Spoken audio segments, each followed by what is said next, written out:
Yo, what's going on, everyone? Welcome into a DFS strategy video for the 2026 AT&T Pebble Beach Pro-Am. My name is Eric, and in this video, I'm going to go over everything you need to know on how to target the best players for this week. Of course, that means going over the SweetSpot process, which goes over the golf course, the tournament. We'll dive into the buckets, the pass optimal and GPP winning lineups, and the Marquee Tee Times, because I will be building lineups for all of those that are at least red tier members and above. So in order to be a red tier member, you just got to hit the little join button. I think it's down this way for you guys. It should be a little dollar symbol, or if you go to my channel, hit the join button there. It costs $1.99 a month. So if you want lineups built for you, that is what is going to be required. I do go live Wednesday night for members only. That requires to have a white tier member and above membership. So again, go check that out. And those are the main things when it comes to memberships. But again, I will be building lineups here towards the end. If you don't want to partake in becoming a member, that's fine. You don't have to. You can see how lineups are built using the SweetSpot process, which again is covering everything else that I mentioned what you'll see in this video. So with that being said, just a reminder, this is a live video. I do have a chat that I will periodically talk to. Normally at the end of each of the segments I cover, I'll look at chat just to see if they have anything going on. I see Nathan and Joanne in the chat. What's going on? Joanne asks, Nathan asks if anyone's going to play DFS without Scottie. If you didn't see that, there's an option to play DraftKings without Scottie Scheffler, which is hilarious because they do have that in the betting market, but it's not something that I would have ever thought they were going to do. So we'll touch on that a little bit later, and I do have a whole Scottie segment, I guess, just to himself. There'll be like a review of the WM Phoenix Open and then kind of a look ahead to the AT&T Pebble Beach Pro-Am. So those are all things you can expect in this video. Just a reminder, I do like to do giveaways. So I have a SweetSpotDFS weekly and monthly giveaway. All you have to do is be subscribed to the channel and participate. So at every 1 hour mark, here or there, I mean, give or take 5, 10, 15 minutes, something like that, I will cover I will ask for a roll call. And basically it will just be like, so who's your winner this week? Or just type in the number 1 or the number 2, whatever. I'll make it easy for you guys to follow along. It's just to try to ignite the algorithm, see what YouTube will do to try to push the stream or the video out there. Now, if you're watching this on replay, comment down below. And for everyone that's here live, again, once this goes to post live, when it goes and becomes a YouTube video, go to the comment section. There's a little Easter egg in the description of this video. If you read the description, it'll show you how to get an additional entry into the weekly and monthly giveaways. Go do that. It's super simple for you guys, super easy. It'll give you an additional entry into the giveaway. Again, I give $5 away every single week. $5 away just for you participating. It's my way of rewarding you guys for participating on my channel, which rewards me. So it's a win-win. And then all of the entries for each of the weekly giveaways of this month will go into the monthly giveaway, which will be ran the first Tuesday of the next month, which will be obviously March. So again, everything is just a win-win. Just asking for your participation. And another thing that I need your participation in is, one, subscribing to this channel, because once I reach 1,000 subscribers, I'm going to give away $1,000 worth of giveaways. I know that sounds like word salad a little bit. I'm giving away 2 $100 cash giveaways if you're interested in cash. The other 2 giveaways, which equals $800, is a lifetime membership to SweetSpotDFS.com and an annual membership to SweetSpotDFS.com. I will be showcasing that website throughout this video. I will be using it exclusively. I'll show you how awesome it is. I actually just updated a few tools during this last week that I think you guys will be very interested in, especially for showdown stuff. Byron Lindeque, if he comes back into the chat, or if he comes into the chat, he's been using it. because I told him, hey, or he first reached out to me, which is, here's the thing. If you're a member, if you're a subscriber on SweetSpotDFS.com, you can reach out to me and say, hey, I would like to see this with the tools. This doesn't make sense to me, or anything like that. If you reach out to me and give me a reason to update a tool, I'll probably go and update the tool. None of my tools are, set in stone. We can modify them, whatever makes sense. So reach out to me. Again, I'll showcase SweetSpotDFS.com throughout this video, so you'll see it throughout the entirety of this stream. But yes, if you sign up at SweetSpotDFS.com, you are getting an entry into that giveaway automatically. And the beautiful thing about that is you don't even have to pay anything. You get to sign up for free. Click the link down in the description. It says, check out my website, SweetSpotDFS.com. Go click on that and go create yourself an account. I ask for, I think, 4 pieces of information. Enter your email address twice, enter a password, and what is your full name? That's it. Those are the only pieces of information that I'm pretty sure they ask you for. So go sign up if you haven't. I will use the distribution list that comes from your signups to pull a winner out of that. That'll all go into a randomizer, and then I will pull a winner. I'll pull 4 winners. I'm sorry, 4 winners. So there's going to be 4 winners. One's going to be a lifetime member, one's going to be an annual member, and the other 2 giveaways are $100 cash giveaways. So technically there are 4 winners to this giveaway. Again, go sign up, SweetSpotDFS.com if you haven't. Link in the description down below. So those are all the giveaways. And why don't we just run a giveaway since it's fresh in my mind and it's right here in front of me. These are all of the entries from last week. I had 2 roll calls. The video did not go 3 hours long, but we did have it go 2 hours long. So we had 2 roll calls, and then the YouTube comments. Hey guys, I appreciate each and every one of you guys going and commenting. And also a reminder, I just reminded myself of this. If this video gets to 25 likes, I'm going to give away 5 YouTube memberships. We got to 25 likes last week, so I'm going to go ahead and do that right now. So membership gifting, let's send out 5 right now. So there we go. I'm a man of my word. If this video can get to 25 likes, I'm going to give away 5 free memberships. And hey, all different names. We got Timmy Mack, Bill Betts, Sheldon Anderson. I know he's been a member before. Lefty Shank and David Stewart. All right, congrats, guys. We were 6 minutes away from the 3rd roll call, AJ Love says. That's funny. Okay. So here we go. This is our weekly giveaway. Again, this will go into the monthly giveaway, and I will show you guys that right now. I'm going to copy and paste all of those entries into the monthly giveaway, but we are running the weekly giveaway, and that requires a drum roll.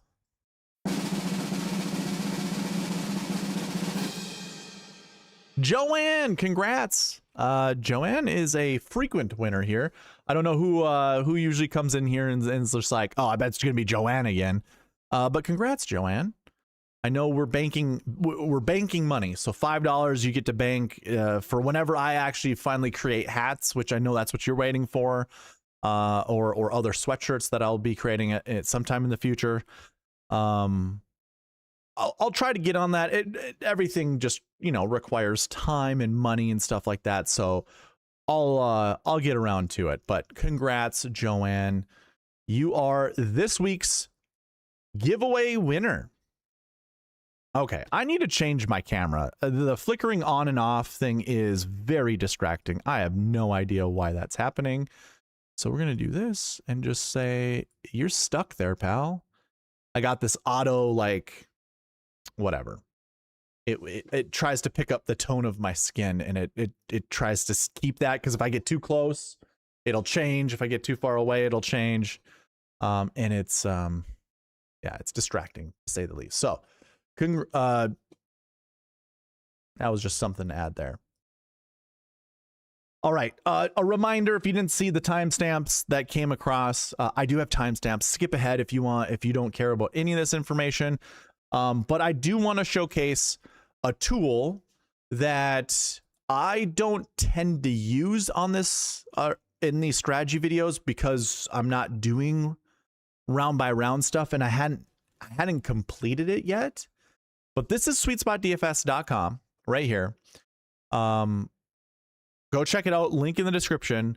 This is a round by round tool. And if you've been following this channel, this little drop down menu that I have, you can see I have a few, like this list gets longer and longer, almost to the point where I'm going to have to start creating some sub menus. You can see I have a one and done tool, which I also don't really get around to, but this round by round stats page, this is what Back Nine Bets Byron Lindeque's been using. And it's, you get all these little buttons right here, choose different views that you can see down in here. So it's really, what do you want to look at? This is just, and also you have two buttons up here. One is called summary, one is called totals.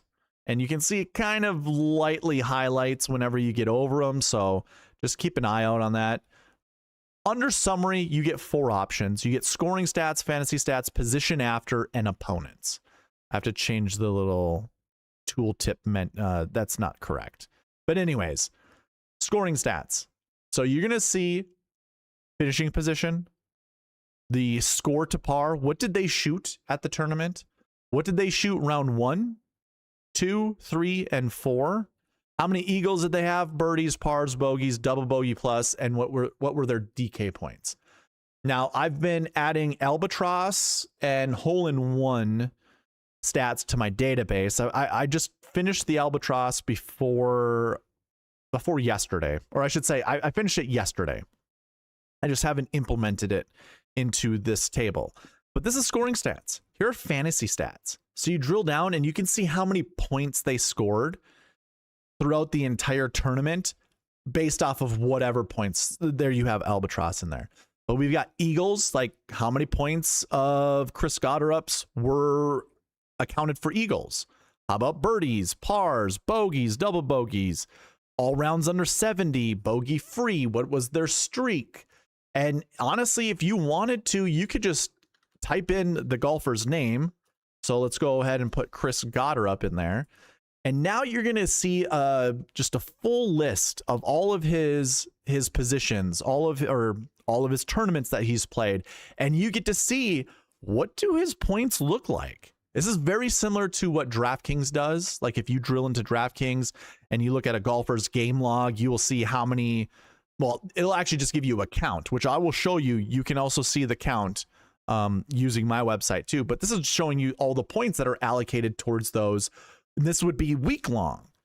And just to show you, if you went to totals and you went to fantasy stats, now you can see it by round level.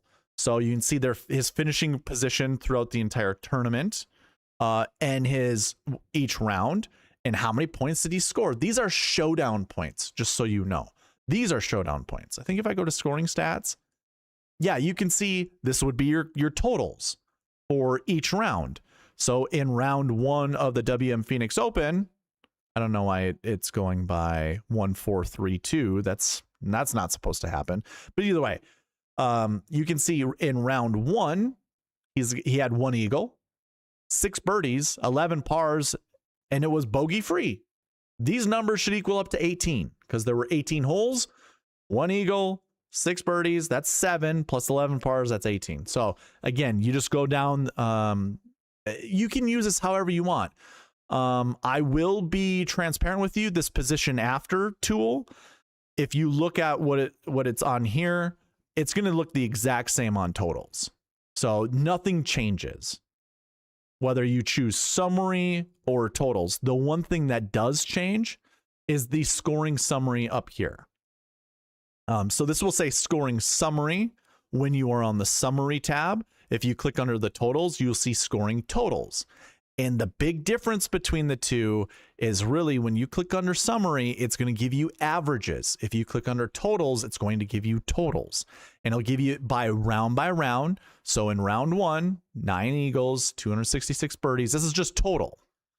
If you wanted to just look at a particular tournament, so we could go to the AT&T Pebble Beach Pro-Am, because that's what we're going to be looking at, you can go ahead and see he has played here before, hasn't he? I will have to double check on that. I thought he did. Maybe he didn't. Maybe I'm looking at the wrong person. I guess he didn't. So we could put in Rory, though. We wanted to put in Rory McIlroy. We can see, you know, every round what were his totals. And this is every tournament or every time he's played here, which is a total of 3 times, it looks like. Played once in 2018. Then he was here in 2024 when they cut it short. And then 2025 where he won. Again, you can see all the totals that way.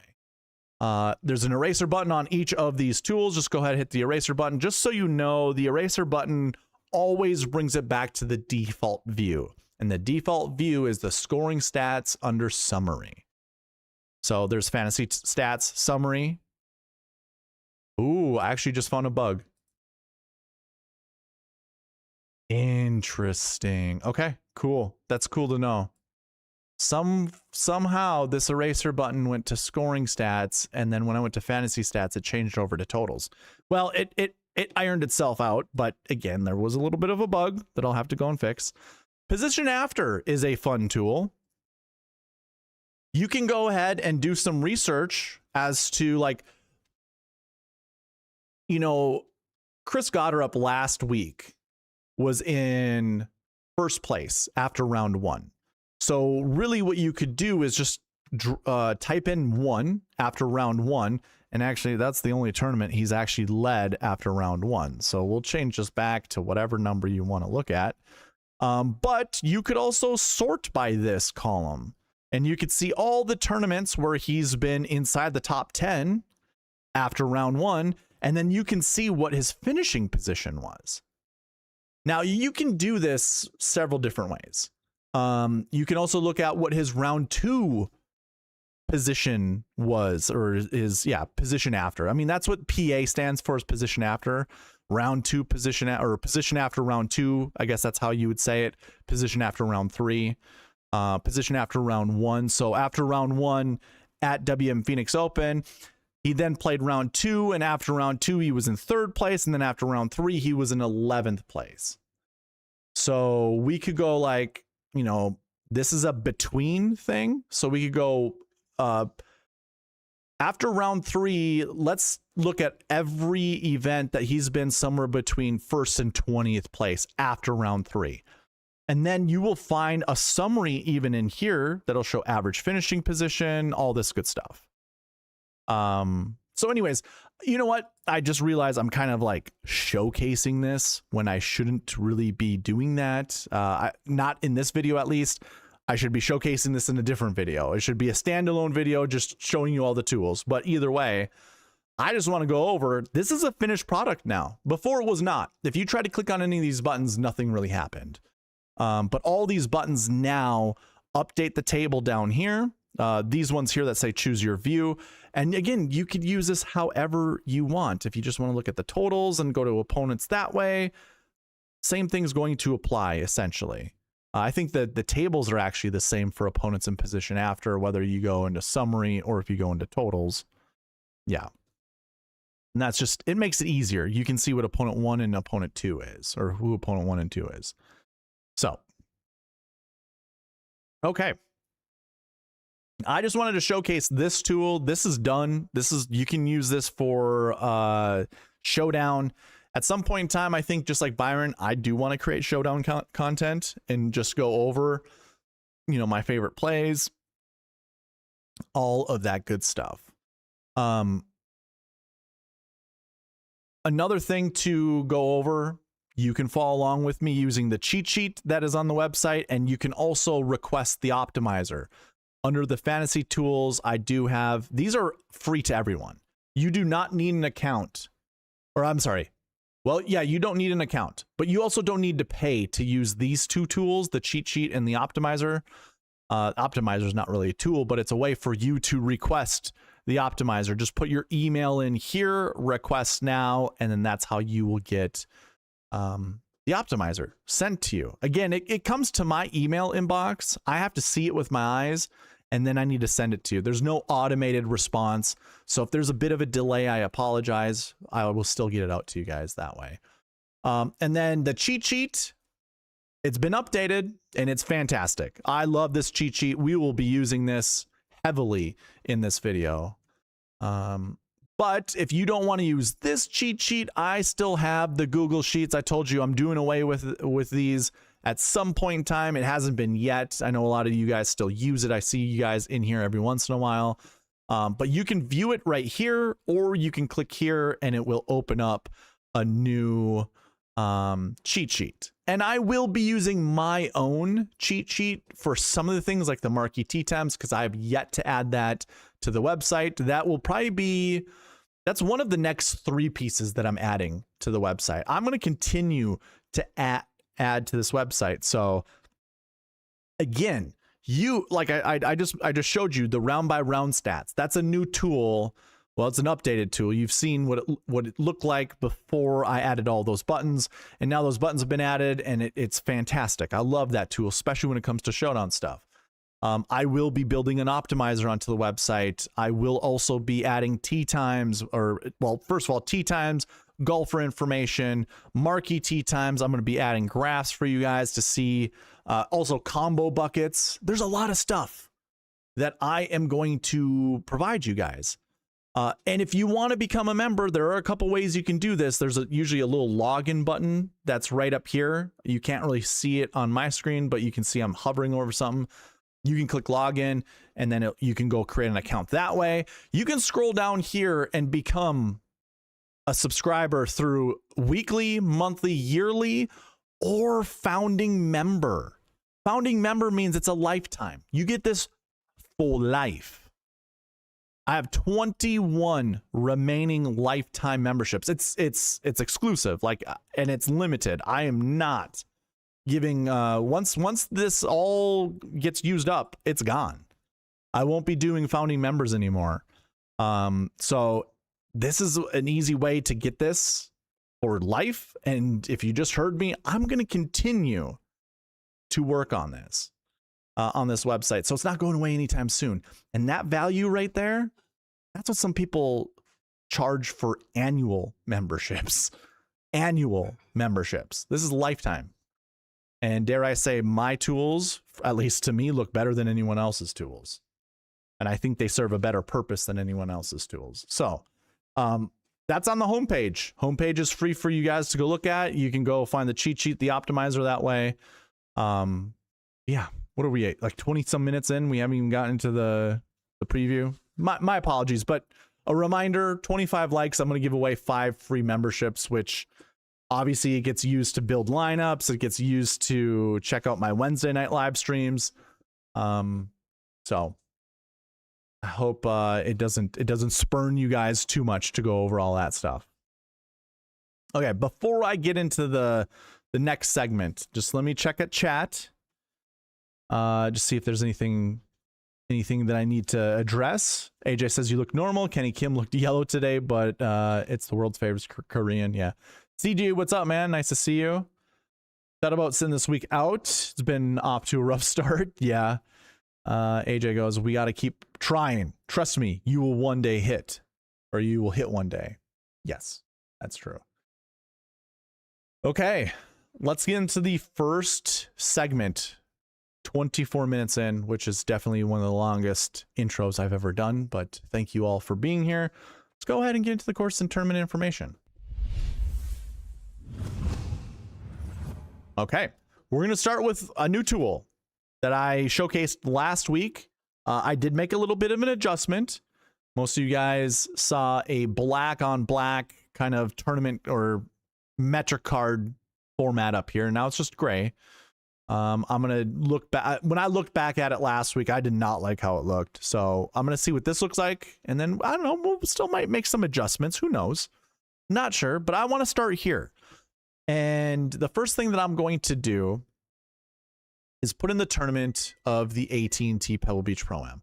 Now, you guys can put in whatever you want to look at. You don't even have to put anything in if you don't want to. You can just look at everything in this table. This has every tournament that I've ever gotten information from.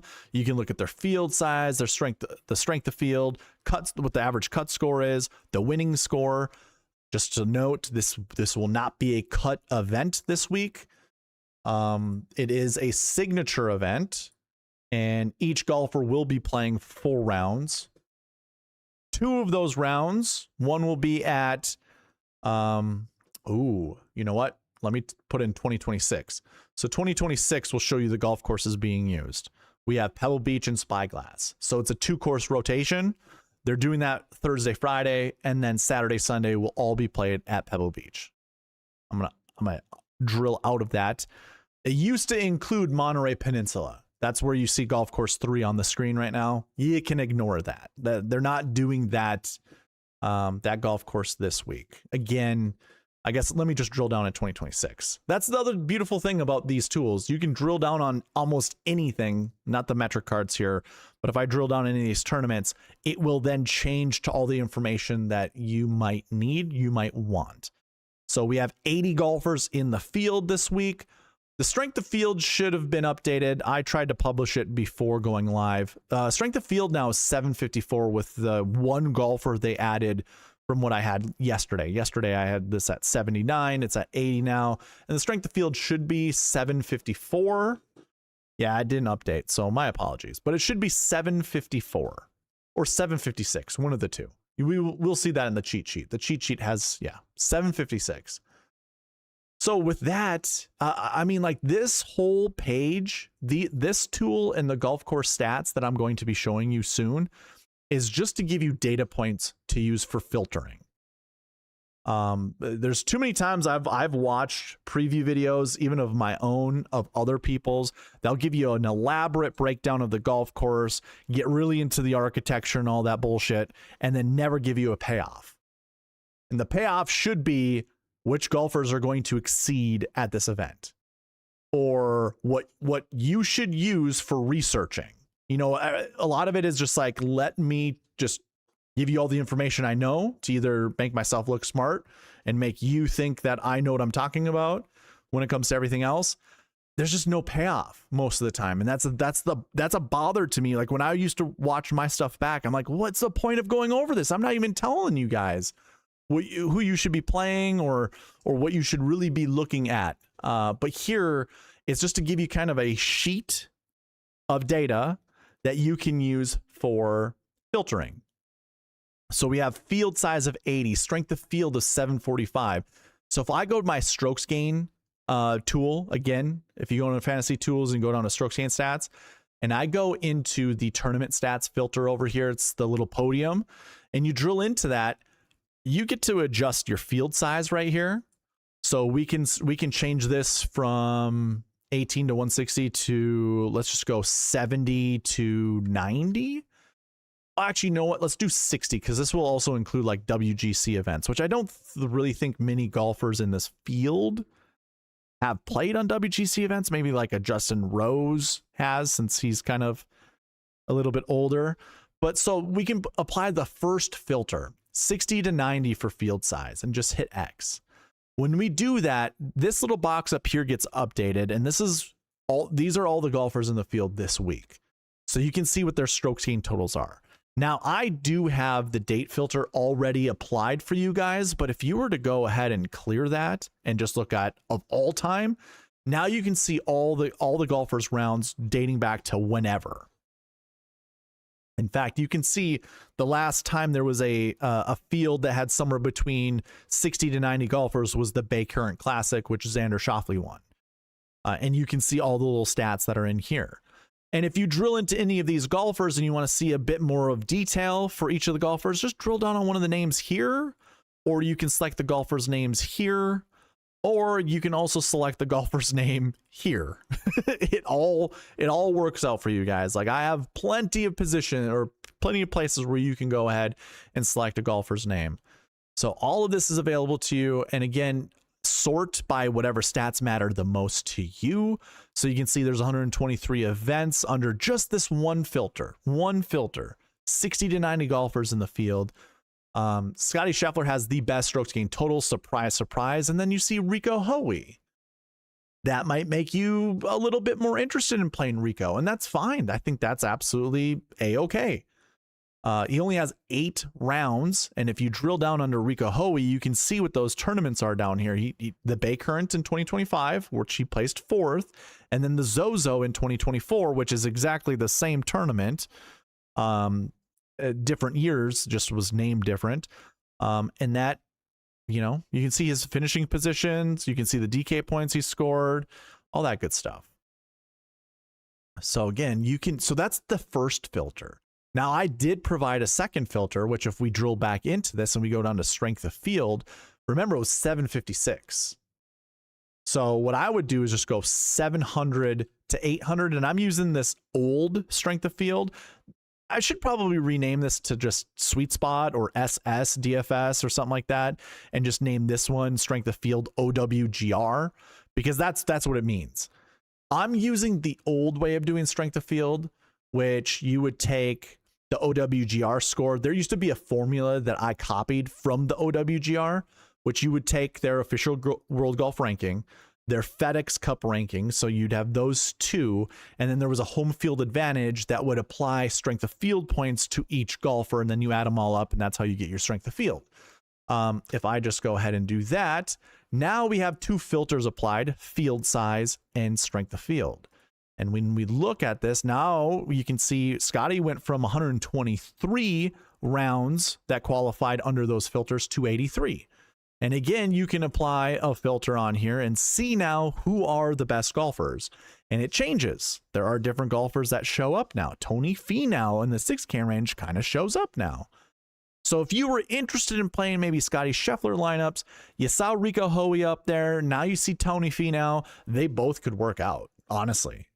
And that could apply, you know, that could provide you enough reason to go with Scottie. Heck, even Andrew Novak is there. So you could have 3 6K golfers to go with Scottie. And I will brush up on Scottie soon. So don't just you know, stay tuned, I guess. I will cover Scottie. There is a lot to talk about still. Last week was interesting. The week 2 weeks before that was interesting with his different price tags. We're going to get into that, especially with the pass optimal and GPP winning lineups. But if you needed some 6K golfers to go with Scottie, and heck, even Sam Burns, I know Shot Like Harden is out there listening at some point in time. That would be his 2 combo pieces, would be Scottie and Burns. And you could build some pretty good lineups that way. In fact, I will show you can build some good lineups that way. So with that being said, that's just an example of the tournament stats filters you can put on there.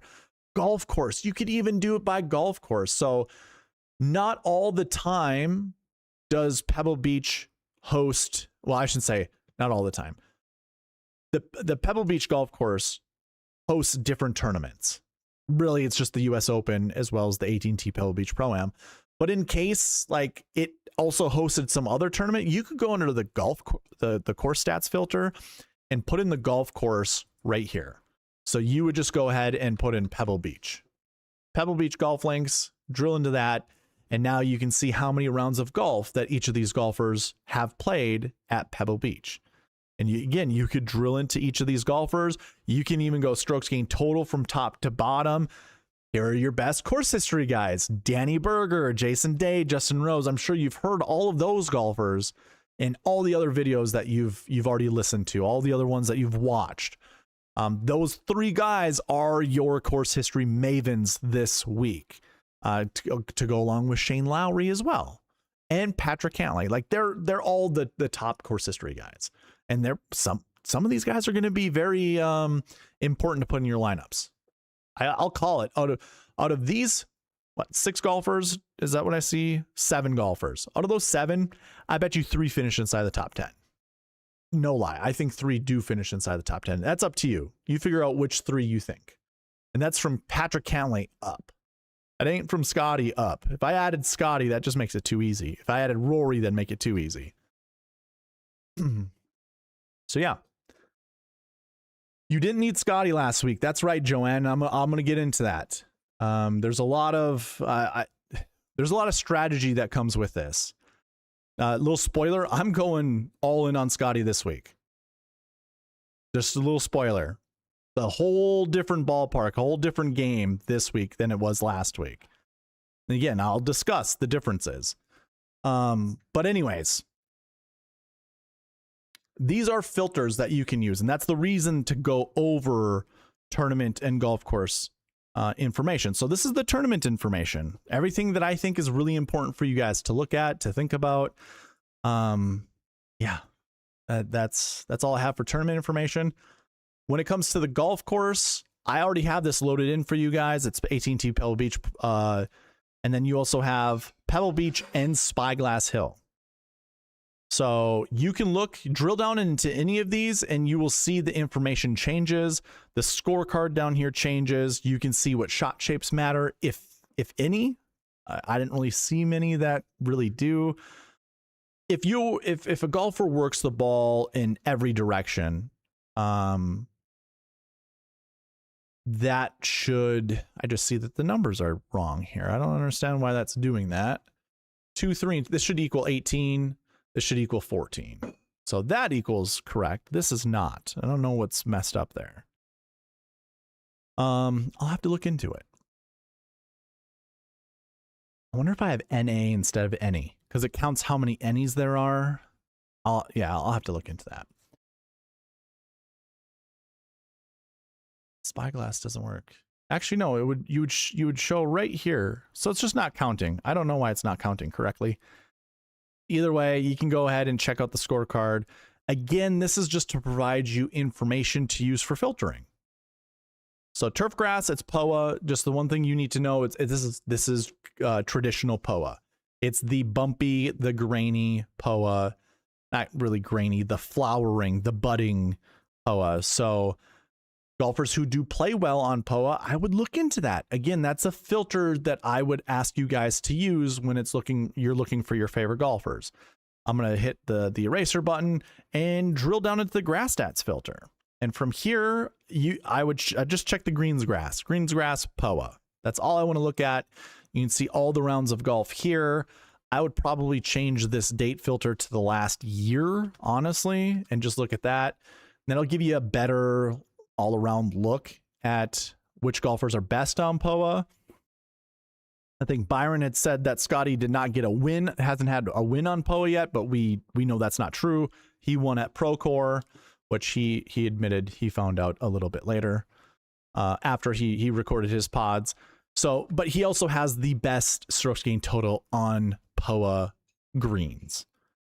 If you really cared about putting, which is what you would most likely, like, you would want to actually add that with POA, with POA greens, that is, because obviously that's the surface these guys are on, and you're only putting if you're on those surfaces, so you can see which golfers are the best. Again, if I'm building a lineup for Shot Like Harden, who is a loyal member of this channel, he would go Scottie into Burns, which is 2 of the top 5 guys that are in the field.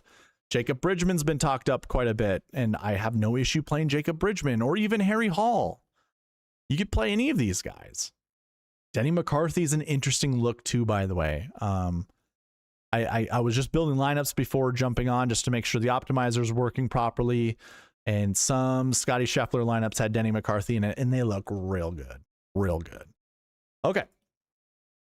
So again, this is just to provide you filters to add, or just data points to use in your own research to find golfers that are important to you. But the main thing you need to know, POA greens, some of the smallest greens on tour.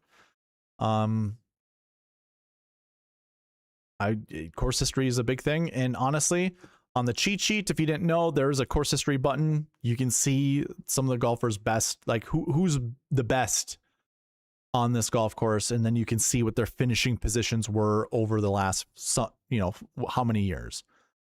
So I'll get more into this when we get into the bucket system, because course history is a bucket.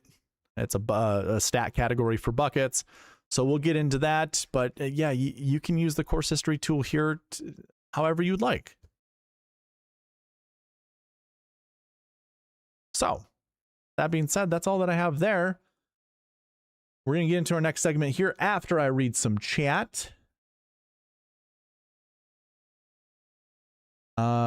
Retail Ripper goes, do you see SH course playing easier if it's windy at Pebble? Yeah, so Spyglass is, it's a good point. This is perfect for this segment anyways. Spyglass is protected by trees a little bit more than Pebble is. Here's where I would say it will matter the most. If the wind gets up to 12 to 20 miles per hour, people at Spyglass, it's only going to affect, it's going to almost act as if it was like 6 to 12 mile an hour winds because the trees will block most of it. Not every hole is protected by trees over at Spyglass, but like nearly zero holes, like zero holes are protected at Pebble. And that's right out there by the ocean. So if there is, heavy winds, it will definitely affect Pebble more than it will Spyglass. But if you remember back when it was a Pro-Am, it was 156 golfers in the field. They were using a 3-course rotation. There was a tournament, or one of those years, there was a wind that came in. They forced everybody to finish. It was like 24 to 30 mile an hour winds or something like that affected all 3 golf courses. Everybody who were playing on any of those golf courses were affected. I wouldn't say equally, but when you get to that high of wind, that's when it's like, it doesn't really matter which golf course you play on versus the other. But yeah, Spyglass does get a little bit more protection. And I think where it would matter the most is if the wind was somewhere between 12 to 20 mile an hour. So if you're playing Showdown and you can see wind is like anywhere in between there, 16 to 22, 18 to 24, anything like that, I would definitely weigh the golfers at Spyglass a little bit more important than those at Pebble Beach. Just throwing that out there. And wind direction also matters. If the par 5s are playing super easy because they're downwind, like that's where your golfers can score some points, especially for eagles and birdies. And most of the holes out here, at least at Pebble, for par 5s, you can reach in 2. If you have a wind into your face on hole 2, that might be the only time where you can't reach hole 2. But if there's no wind or if there's a slight downwind, golfers are getting to the green in 2 on hole 2. So that's, yeah, good question. Good question. Joanne again said you didn't need Scottie last week, which again was true. CG 1353 says, I'll have to watch back tomorrow. Got it early morning. All right, man. Sounds good. All right, we're going to get into the pass optimal in GPP winning lineups. After this, I will do a roll call. So if you guys are waiting for that, I'll do it right after this. Be here. The only way you get credit for the roll call.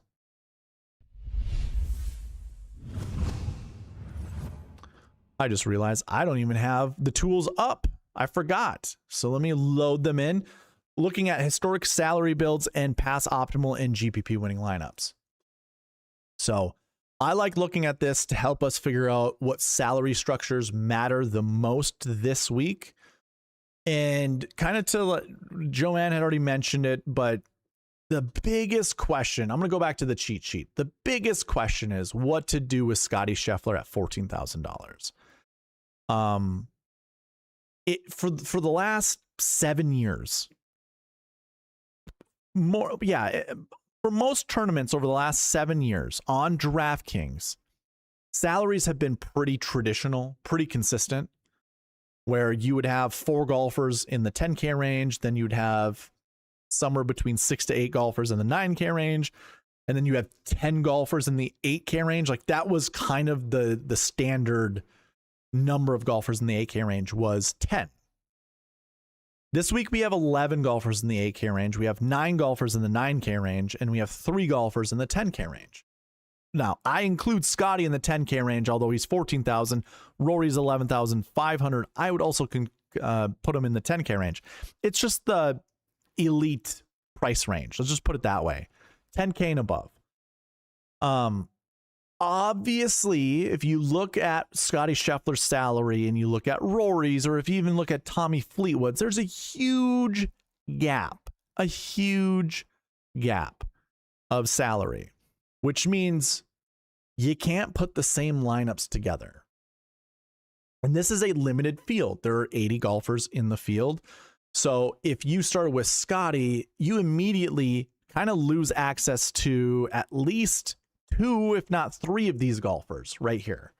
So anyone from, I mean, you lose access. If you go with Scottie, you kind of lose access to Victor Hovland down to Xander, probably to Russell Henley, Justin Rose. I'll put it right there because you could go 14 into 9,200. I did this during the American Express where there were similar price tags. You could do this, but then you'd have to drop down and get at least 3 6Ks.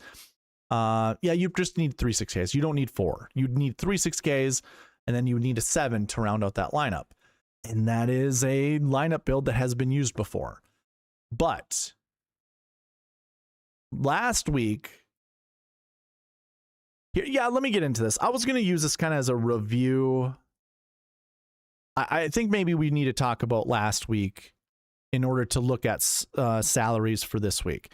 And pretty much to kind of circle back on everything that I've been saying up to this point under the segment of pass optimal and GPP winning lineups. You do have to make that decision.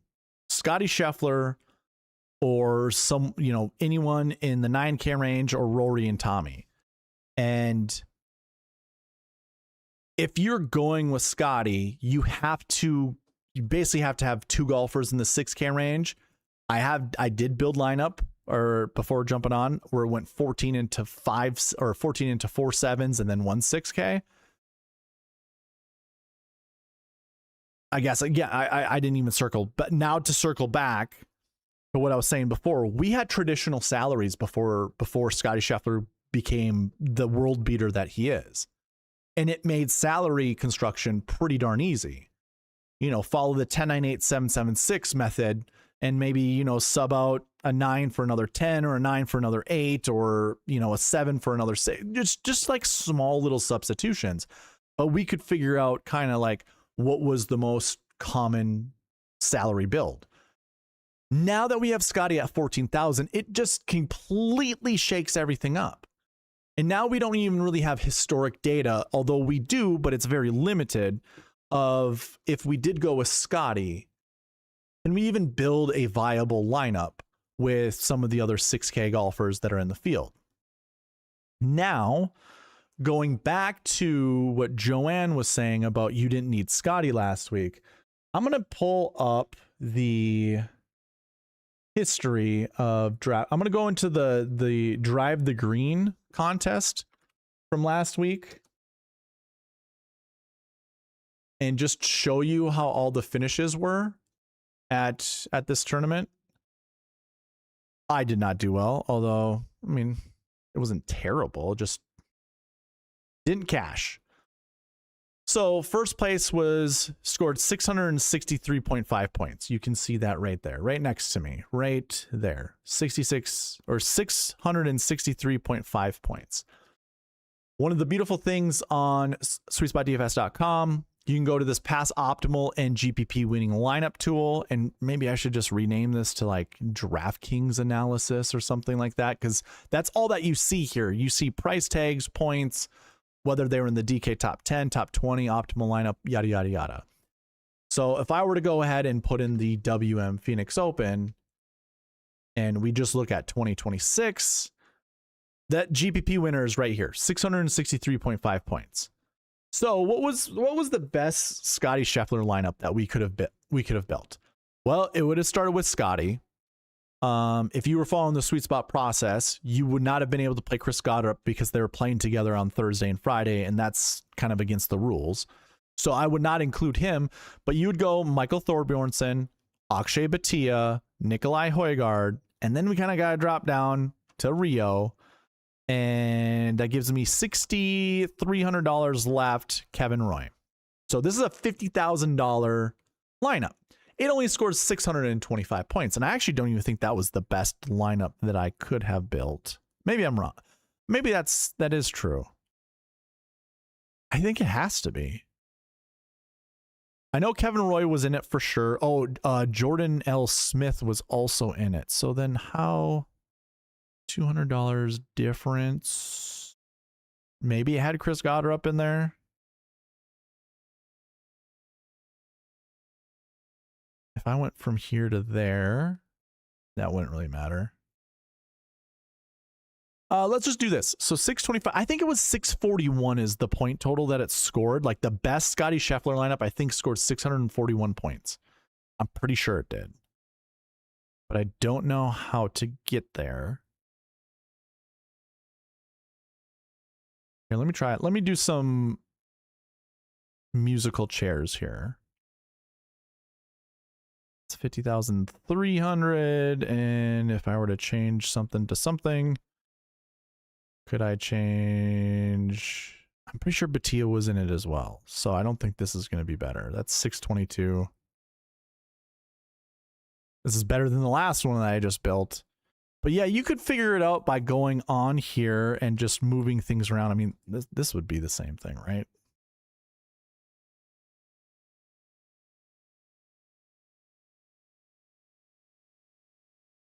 I need to save $300. How do I do that and still get enough points out of this?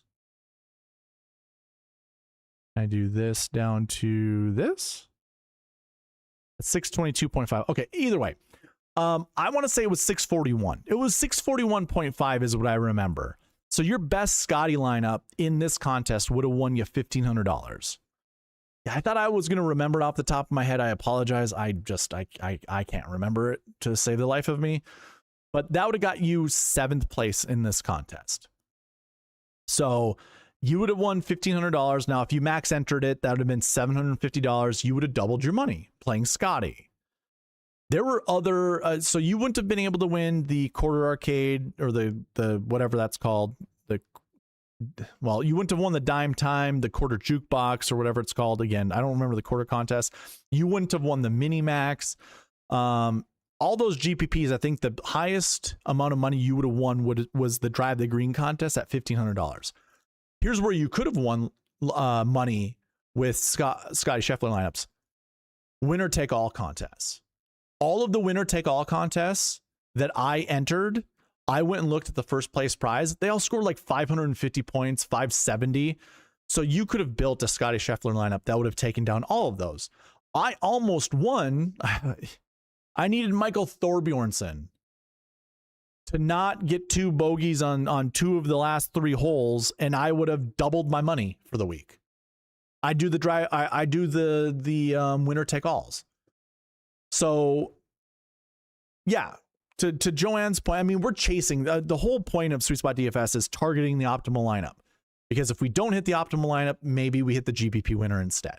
So it's all about targeting the optimal lineup. Let's do some scenarios here. Scottie Scheffler had a really bad round 1. That's golf. Golf happens, right? Round 1.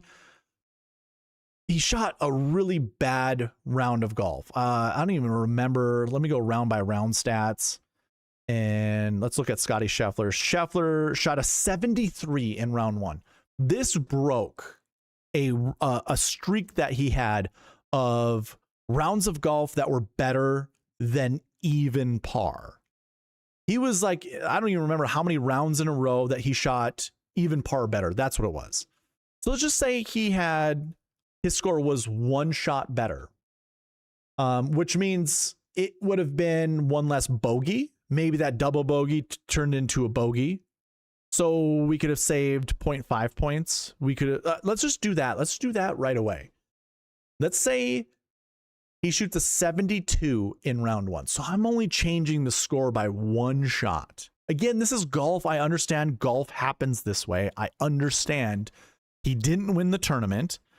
But if he shot 1 stroke better, he would have been in that playoff with Goddard and Matsuyama. He most likely would win. I'm just going to give him a win. So if we look at his points totals, we go back to this page right here. 641 was the score. I got to find how to make 641 work. I think it's this. I know Kevin Roy was in it. Who else was in it? I can spend $6,900. Is this it? No, that's 625. Was there someone down here that scored way more points that I don't even remember?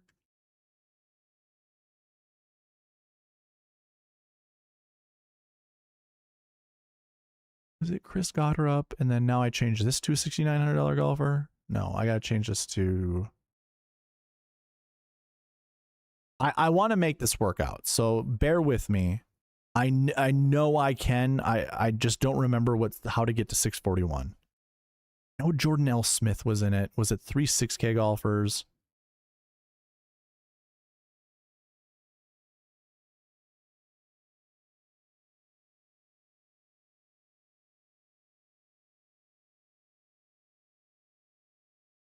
I wish I would have kept it up. Or I wish I would have screenshotted it, because I don't remember what it was. But I know Kevin Roy was in it. I know Jordan L. Smith was in it, unless I'm thinking of a different lineup.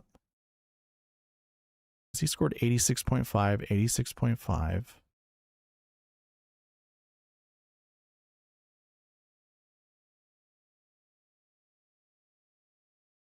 How do I make this work? Can do I click out of these guys and put Gotterup, and then I need to find someone that is 7,300 or less? Is that what it is? Is it this?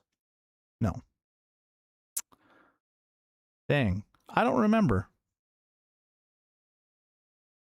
Okay, so we're going to pretend 641. Now, Scottie having one shot better means his score goes up to 113.5. Remember, I'm either taking a bogey off, making it a par. I'm changing a double bogey to a bogey. If you remember DraftKings scores, a double bogey's -1, a bogey's -5, or I'm sorry, -0.5. A par is 0.5. Oh, that would be a 1 point difference. Never mind. Let's take that double bogey off and just give him a bogey. So he's at 113.5. We give him 10 extra points. 10 extra points because he got first place. You take 10 points off of Chris Gotterup because he no longer gets first place. And we keep Hideki right where he's at.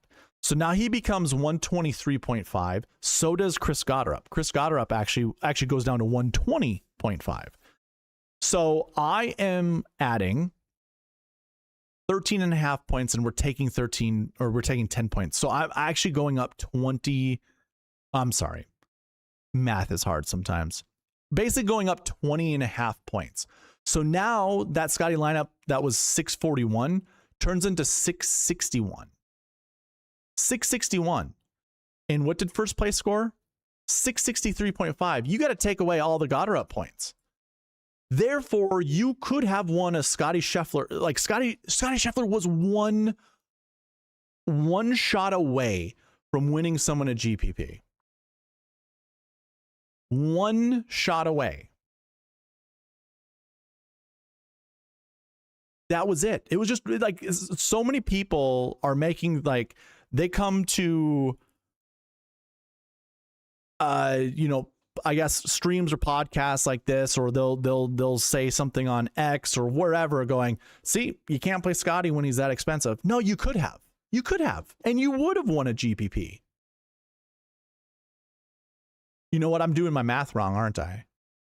He would go up to 651. And this would have dropped down to 653. So, all right. But if he were to get a birdie, let's just say that. If he gets a birdie instead of a par, or he got an eagle instead of a birdie, again, it's a one-shot difference. He ties the lead, and now you get a couple extra more points. So I guess it would have had to be a birdie. I tried to do the lowest score, going from a double bogey to a bogey, and only just saving 0.5 points or adding 0.5 points plus 10 on top of, whatever, a win. A lot of what ifs, right? A lot of hoop jumping and stuff like that, but not that many hoops that we had to jump. Not that many. So am I concerned about playing Scottie Scheffler this week? Not any more than I was before. I mean, I still believe in the same strategies that each and every one of you guys believe in. Like, you can't really, it really stifles lineup building, because you have to consider some other golfers. Okay. That was a little longer than I wanted to because I still couldn't figure out how to get to 641. I know 641 was the point total with Scheffler. That was the best lineup. Okay, I'm going to do this off stream. Like I'm going to just stop it right now, or not stop the stream, but I'm going to stop trying to compute a 641 yard or 641 point lineup with Scheffler in it. And I'll do it once I'm done with this, because I do want to know, and I'll tweet it. I'll tweet what the best Scottie lineup is. I'll even post that you could have won a GPP.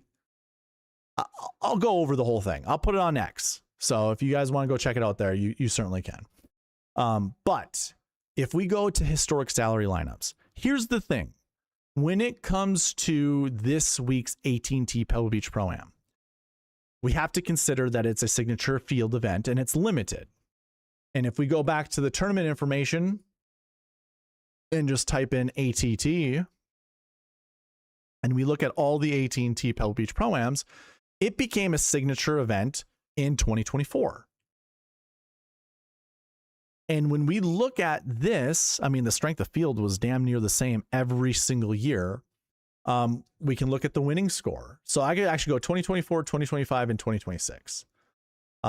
We can see that the average strength of field is 744. The average winning score is -19. The lowest win score is -21. I mean, yeah, there's two other events minus this year. And then you can see the golf courses. Obviously, there's a no-cut event. This kind of hamstrings salaries. And if we were to look at historic salaries and we put in the AT&T Pebble Beach Pro-Am, we can't take all of the information that we typically see. So this 10-9 and 4-7s, yeah, that'd be great to use. 10-9, 8-7, 7-6, that'd be great to use. But really, we only want to look at 2024, 2025, and 2026. Or just, not 2026, sorry, we haven't played that yet. So 2024 and 2025, and you can kind of see the lineups are just different.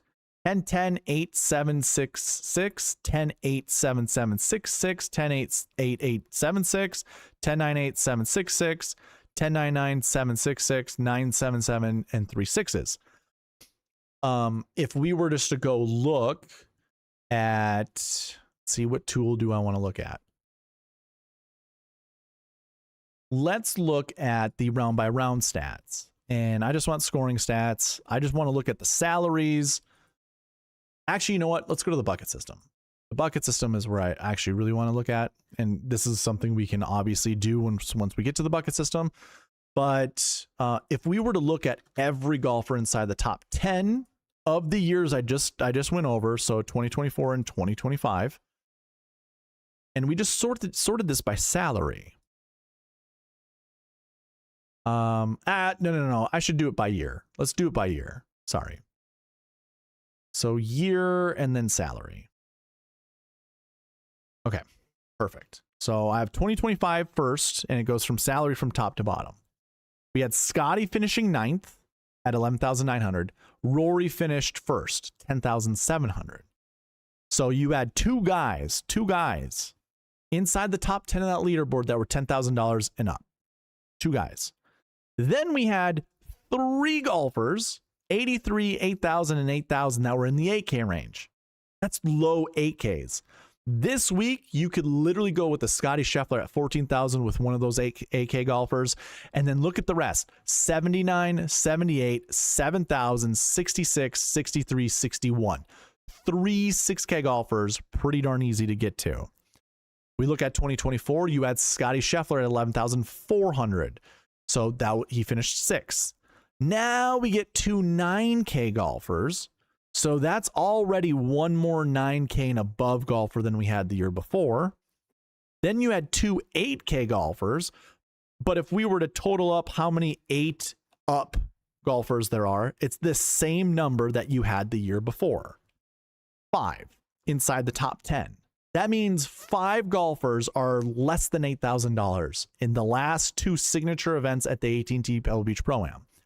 And this one goes from 8,400 down to 74, then to 71, and then your 3 6Ks.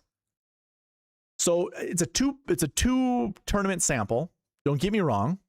They're both at AT&T Pebble Beach Pro-Am. So that actually does matter. because that's obviously the event we're playing this week. Last week, going over the WM Phoenix Open, the biggest thing that I had told you guys during this segment right here, the Pass Optimal and GPP winning lineups, is when we did this kind of analysis of, all right, what type of tournament are we going to get at the WM Phoenix Open? Are we going to get the type of tournament where we're going to see a lot of 6Ks that finish inside the, like, again, I'm going to go over this, and this is going to be a really long video, but that's fine. If I put in the WM Phoenix Open, and we take a look at, you know, well, every year, I suppose, every year, except for 2026, which is not in here. I wonder why I can't choose it in there. Anyways, I'm just gonna select all of them right here. And we're only looking at the top 10s, right? Actually, let's do this year by year. So 2025, salaries from top to bottom. Actually, let me do it by finish. Finish is the way to look at this.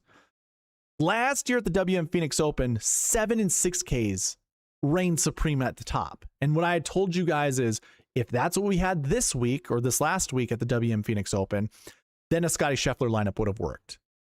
If we go into 2024 and we take a look there, same thing applies. You had a $72 and a $6,500 golfer first and second. A $14,000 Scottie Scheffler lineup would have worked there. 2023, on the other hand, outside of a $6,500 golfer in between that finished second place, everybody else was like $7,900 and above. A $14,000 Scottie Scheffler lineup would not have worked then. In 2022 at the WM Phoenix Open, the same thing applied. I mean, you had $6,700 Sahith, who finished third, and Alex Noren, who was $7,100. But you needed at least 2, if not 3, 6K golfers to finish inside the top 5 in order to make a $14,000 Scottie Scheffler lineup. Remember, we went through every year, dating all the way back to 2019, and we found that it was like either 4 out of 9 years or 4 out of 8 years a Scottie Scheffler lineup would have worked. It was a 50-50 chance. And hell, we almost got there. We almost got there with Scottie Scheffler. Almost got there with Scottie Scheffler at the WM Phoenix Open. Now we transitioned to the AT&T Pebble Beach Pro-Am. And again, I went over 2024 and 2025. You get the same type of results, kind of, when it comes to salaries. Again, I'll sort here and sort here. I just saw a message by Retail Ripper that I will definitely go over. Let's do this first.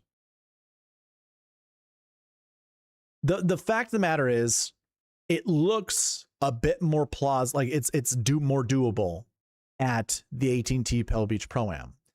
And another way that we could actually look at this is we could go into this tool right here, the Pass Optimal and GPP winning lineups, more so than we could do the historic salary builds, but we might be able to still do this with the historic salary builds here.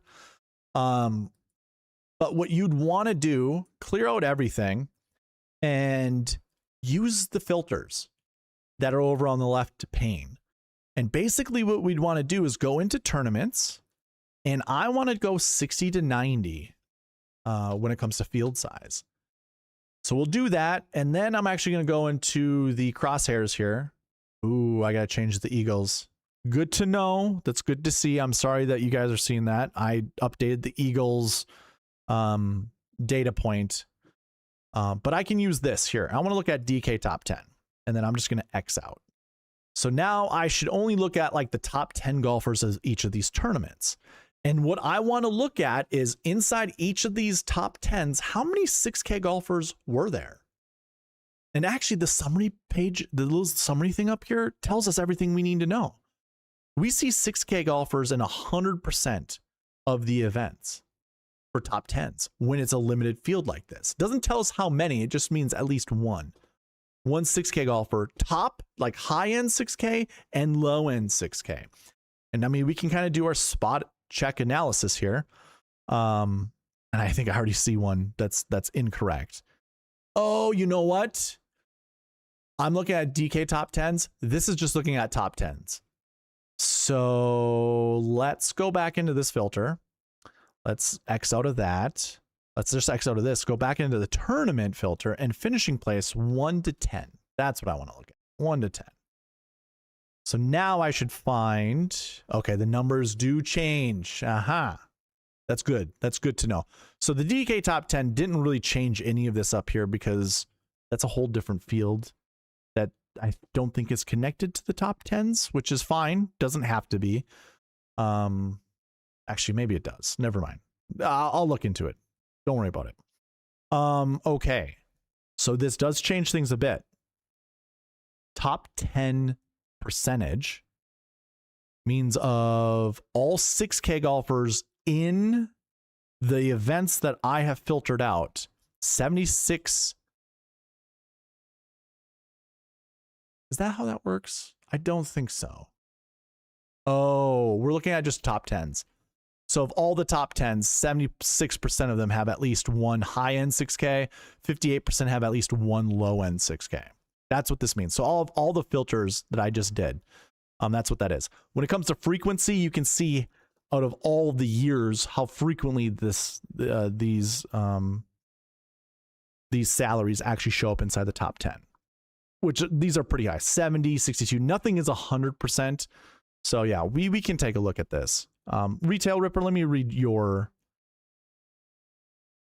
Joanne goes yards, but you're not playing horseshoes and hand grenades. You're saying close enough? I'm going to continue beating this horse. Like, one shot. That was the difference of Scottie Scheffler being a GPP winning lineup. And we want to treat it like there was no possible way that Scottie Scheffler would ever have won a GPP for someone last week. It was just one shot. Retail Ripper says 2024 is bad data, though, because it was a 3-round sample due to a rainout event. That's why it's so off. No. I understand that, too. And I can concede that point to some extent. But I do think, especially now that I'm going to go over this, we can take a look at all of our 6K golfers. You know, and we can take a look. So the Bay Current, let's go... How do I want to do this? I think I just got to do it this way. So we look at the 6Ks. $6,700 Alex Smalley was in this limited field event. So there's only one 6K, which that is troubling. This type of event here, so the Bay Current, I wouldn't even include that as an event that a 6K golfer that you'd really want. And really, I would want to actually find a better tool than this that actually shows me how many 6Ks are inside the top 10 of each event. The only way to do that I have currently would be the bucket system.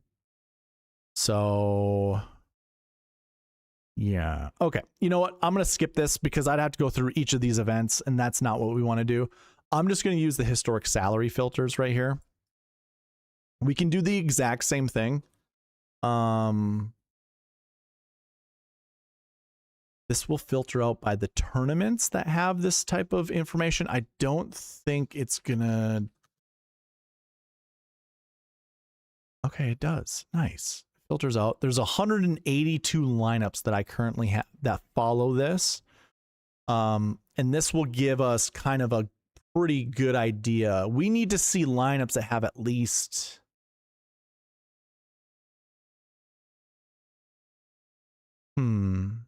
Now, this isn't going to show what I want to show either. I can't, okay, I don't have the tools currently to show you how many 6K golfers are inside a top 10 of these events. And I don't have those filters that you can actually apply on the bucket system. Basically, the thing that I would tell you guys is the same thing that we did last week and the same thing we did at the American Express is you'd go under fantasy stats filters, and the highest price golfer, we would put 13,600 to, I would say, let's go 14,600. Let's just go 14,600. And then we'll X out of this. And I want to select every tournament except for the Tour Championship. Let's get rid of the Tour Championship. And this is going to give us what a successful Scottie Scheffler lineup will look like this week. So it's a 10-8, 2 7s, and 2 6s that has the most records that you could go along, like to build. The The next would be a 10, an 8, a 7, and 3 6s. Then, believe it or not, a 10, 2 8s, a 7, and 2 6s, a 10, 9, 2 7s, and 2 6s. But outside of this last lineup, which is a 10, 9, and 4 7s, which I bet you is the Open Championship or the US Open. Yeah, the US Open. This is the price conversion. And again, I need to update that. I got to get rid of the price conversions and just give you the salary builds that come with it. I need to revamp this tool because it kind of is a bit misleading. This actually includes 3 6K golfers, this lineup here, like legitimately. But because of the price conversion, because there was a 5K range, I smushed everything closer to each other. And yeah, so 3 of these, I can show you right now. I did this last week. I like to be as transparent as possible, even if I add time to everything. If I go US Open from 2025 and we go into the GPP winner, and we go from top to bottom, you can see it's 14-4 for Scottie, 85 for Hovland, 71 for Burns, and 67, 67, 66. This type of lineup, I mean, this was a US Open, which there were 156 golfers in the field, and you have this type of quality in the 6K range, Spawn, McIntyre, and Scott. 67, 67, 66. There's a possibility we could actually build a lineup like, I mean, it's not going to be very similar to this lineup, but to see Spawn as $6,700, we would need something as to the equivalent.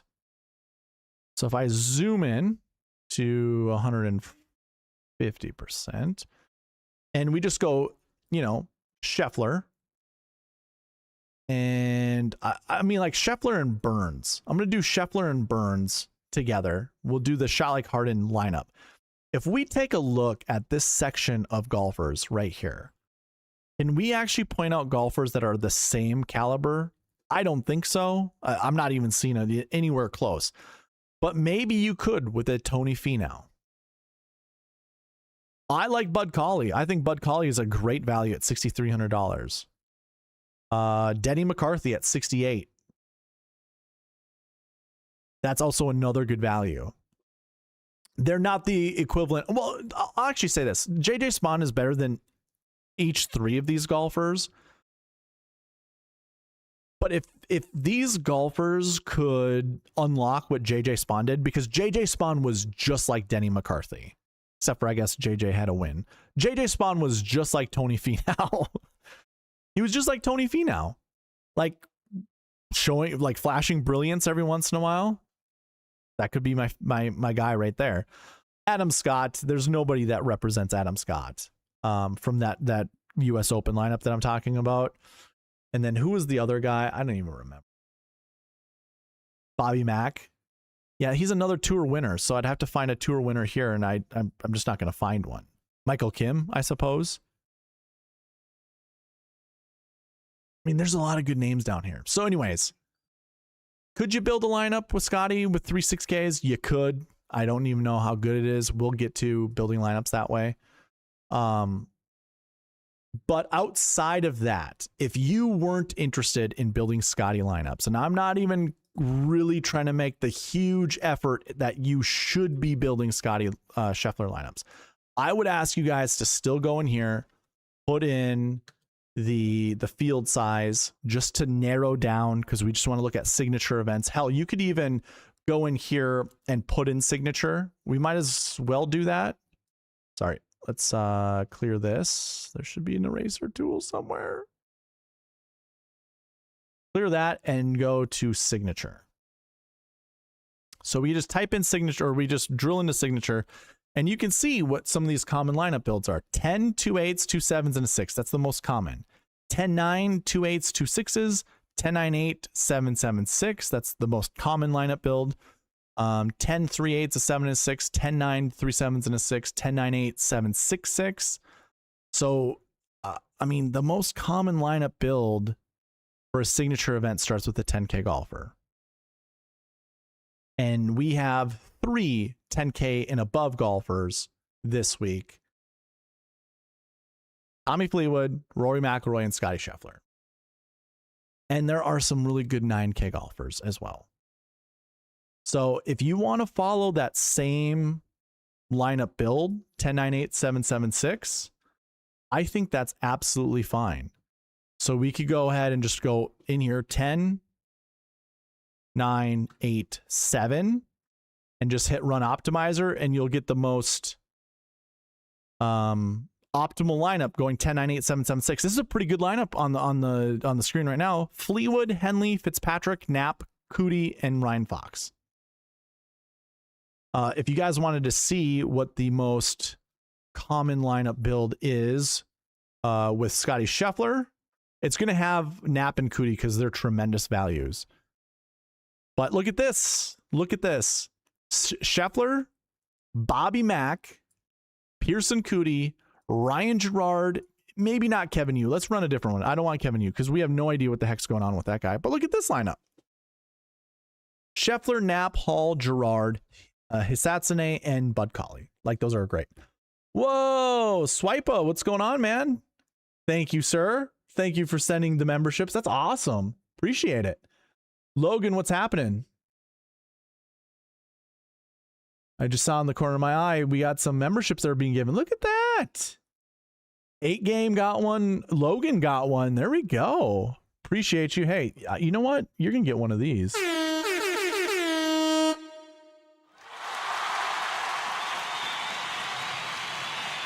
Hell yeah. 8 Game is in the chat. Appreciate that. Sweet, sweet, sweet, sweet. All right. Dan, I appreciate it, man. Thank you. Okay.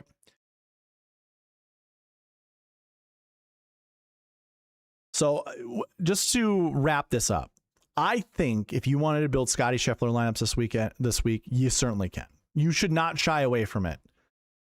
I mean, Scheffler was a birdie or an eagle away from winning the tournament, and that would have been good enough to win a GPP. Not even kidding. I just went over it if you missed out. Beautiful. Love that, Dan. I understand. It's a what if. That's a what if thing. But Scheffler did not have his best game, and he still came back and almost won. This guy's a menace. He's a problem. He's going to continue to be a problem.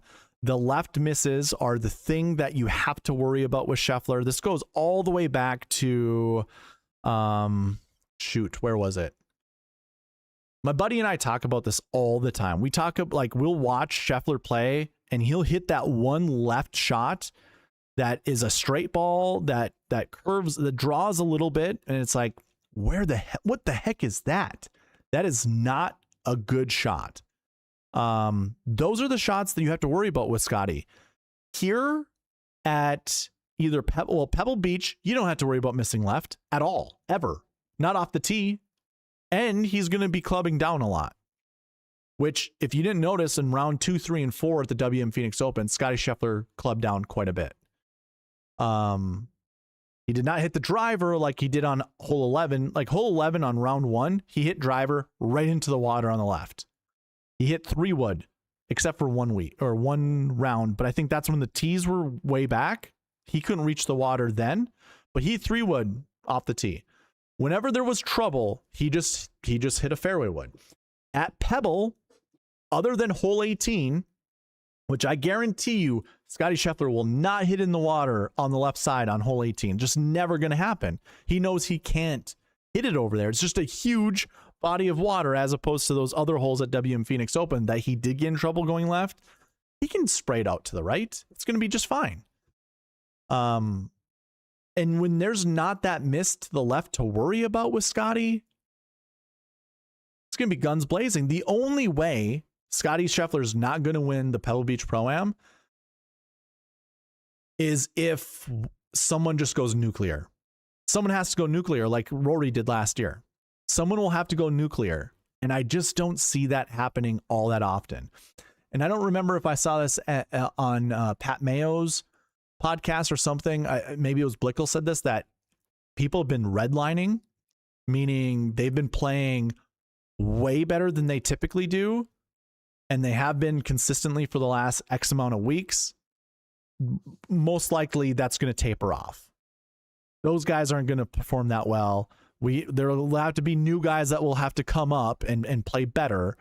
But I'm going to say right now, man, I don't think I'm still going to be on this hill that Scottie Scheffler is going to win 8+ times this year. He's got one event. He should have won the WM Phoenix Open. Should have. Didn't. Sucked in round 1. But I think he comes back at the Pebble Beach Pro-Am and just murders everybody. Logan says the DFS state loses a lot of its appeal and competitive depth when a premier player like Scottie isn't available.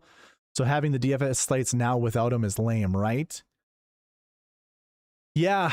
I know it's a non-market and non-main lobbies, but still lame. I agree. I don't understand what's the purpose of doing no Scheffler. Like, I don't get that at all. You're pricing him up at $14,000. That makes lineup building really tough. I don't understand. I think DraftKings is in a good place. Honestly, I think it's in a good place with Scottie Scheffler. I think they're doing the right thing. So I don't understand. I don't understand why they did that or where that's coming from. I get it. It's that's how it's like for the betting markets, but I don't get it why it is for DFS. I don't get it. Anyways, so okay, wrapping this up. And I went on so many tangents. I apologize, going all over the place. If you're building a Scottie lineup, the most common lineup build is going to be a 10, 8, 2 7s, 2 6s. That's going to be your most common lineup build, followed by a 10 with an 8 or a 9, a 7 or 2 7s, and then 3 6s or 2 6s. It's going to be something like that. But you will have to play at least 2 6K golfers. And that's just, if you were to use, again, the historic salary builds tool that I have at SweetSpotDFS.com, and you were to go look, that's how you'd build your Scottie lineups. Now, if you're building an anti-Scottie lineup at signature events, if you just put that filter in, signature events, 81% of those lineups start with a 10K golfer. So these are non-Scottie lineups. Actually, you know what? Hold on. Let me change that. Let's go 12-5. Okay, these are non-Scottie lineups. Still, 80% of lineups start with a 10K golfer. And you can see the most common lineup, 10, 2 8s, 2 7s, and a 6, 10, 9, 8, 8, 6, 6, 10, 9, 8, 7, 7, 6. Those are your main lineup builds. So this is non-Scottie. It looks like you're still going to need a 10K golfer. It doesn't mean you have to play a 10K golfer. There are other 9K golfers down here. But if you were to go without a 9K or without a 10K golfer, so there's 166 total lineups. This is how I do it. I keep track of whatever this number is right above my head. And for golfer 1 here, I just put a 9. So that means there are 0 10K golfers, and that's 28.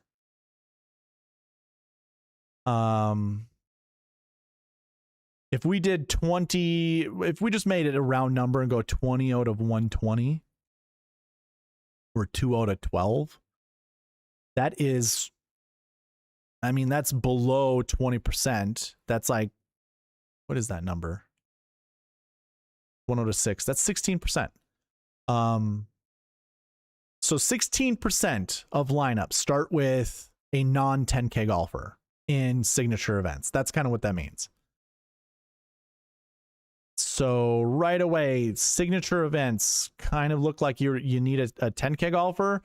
And then when we went over it, it looks like there's at least 3 6Ks that finished inside the top 10 at the AT&T Pebble Beach Pro-Am when it became a signature event, along with 2 to 3 7K golfers, and some of those were cheap 7K golfers. So this might just be the best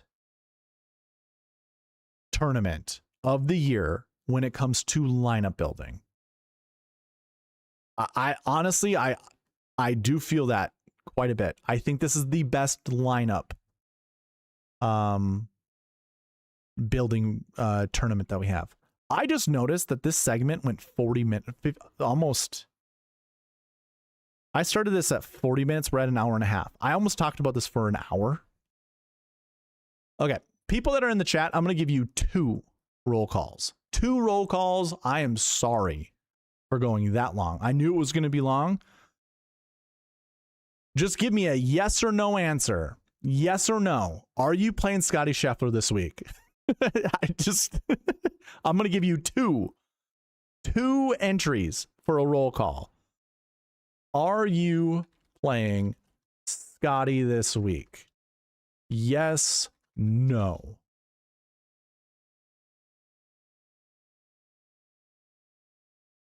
This will be roll call number 1. You're getting 2 entries. 2 entries for the roll call. Just to put up with me talking about this for so long.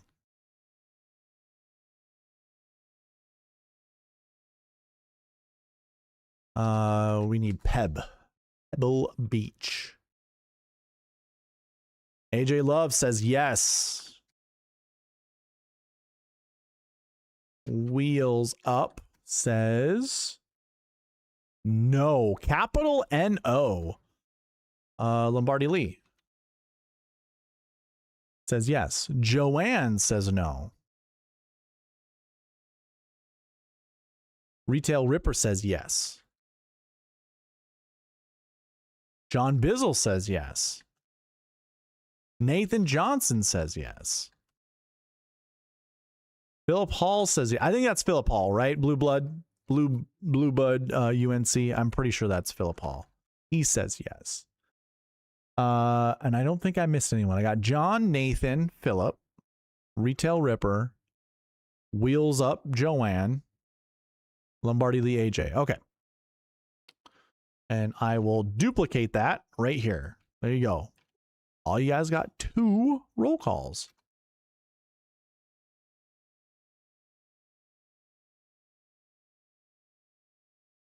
Go there, do this. And I'm going to call this roll call number 2. We'll pretend those that weren't watching this, they won't know the difference. You got it, he says. Wonderful. Okay. I did want to go over a recap of the WM Phoenix Open, but I already did with the Pass Optimal and GPP winning lineups. Maybe that's what I'll end up putting in that segment. It'll be recap. It'll be like recap / Pass Optimal and GPP winning lineups / Scottie Scheffler discussion. It'll be something like that. Because that was just a mix. That's probably the worst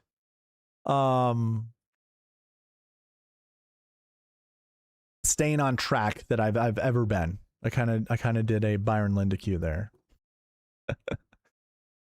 Catching strays and he isn't even here. Okay. From here, I'm going to get into the bucket system, which is going to be a lot of the same that we just kind of talked about. So here we go. All right.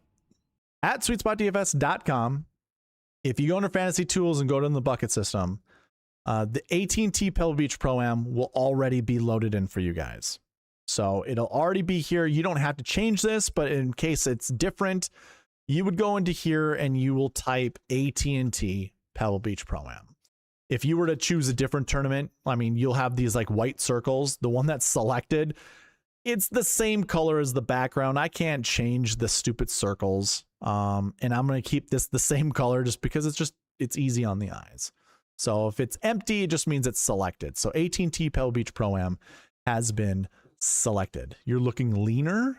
Might be because I'm sitting further back. Maybe. I don't know. I have not been doing any workouts or dieting whatsoever. So appreciate it, dude. AJ says I've been trying roll call. Must be smashing the drive. I mean, I have been going to the dome and I've been swinging as hard as I can. I'm trying to pick up speed. So, yeah, appreciate it. Thank you.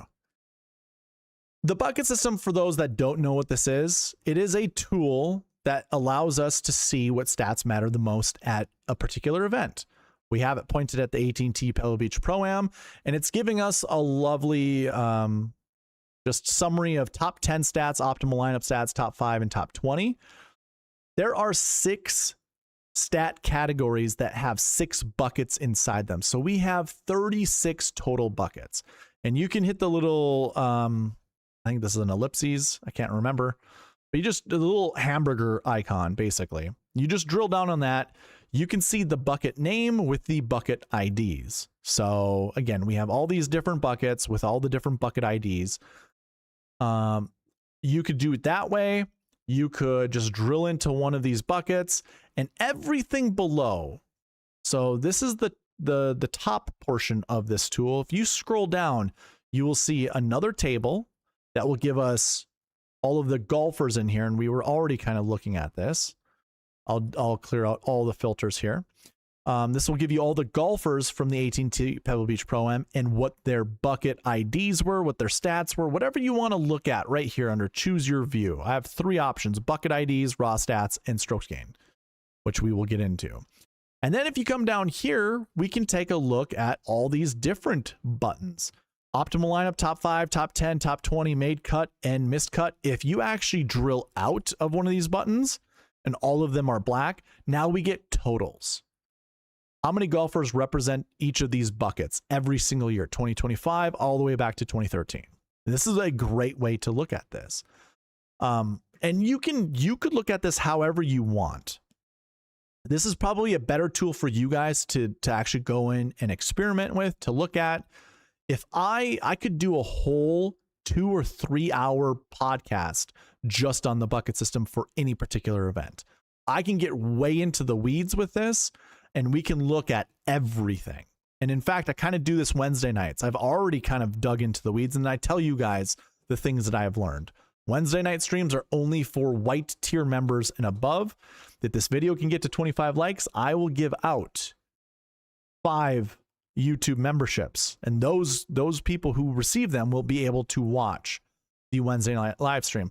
But basically what I do is, well, first of all, the first thing that I actually look at, to believe it or not, because of Scottie Scheffler's price tags, I come right into here under the salary range, and I change this from 4,600 to 6,000. And then on this one, I just move that to 6,900. And now this is only looking at all the 6K golfers that were ever in the AT&T Pebble Beach Pro-Ams. Now, again, this tournament's kind of weird because it became a signature event 2 years ago, which means in years prior to that, we had a more traditional representation of the 6K range, which all that means is there were about 70 golfers. Actually, no, I'm sorry. It would have been, you would have 47 Ks, 10 8Ks, 5 9Ks. So we're at 55 golfers there.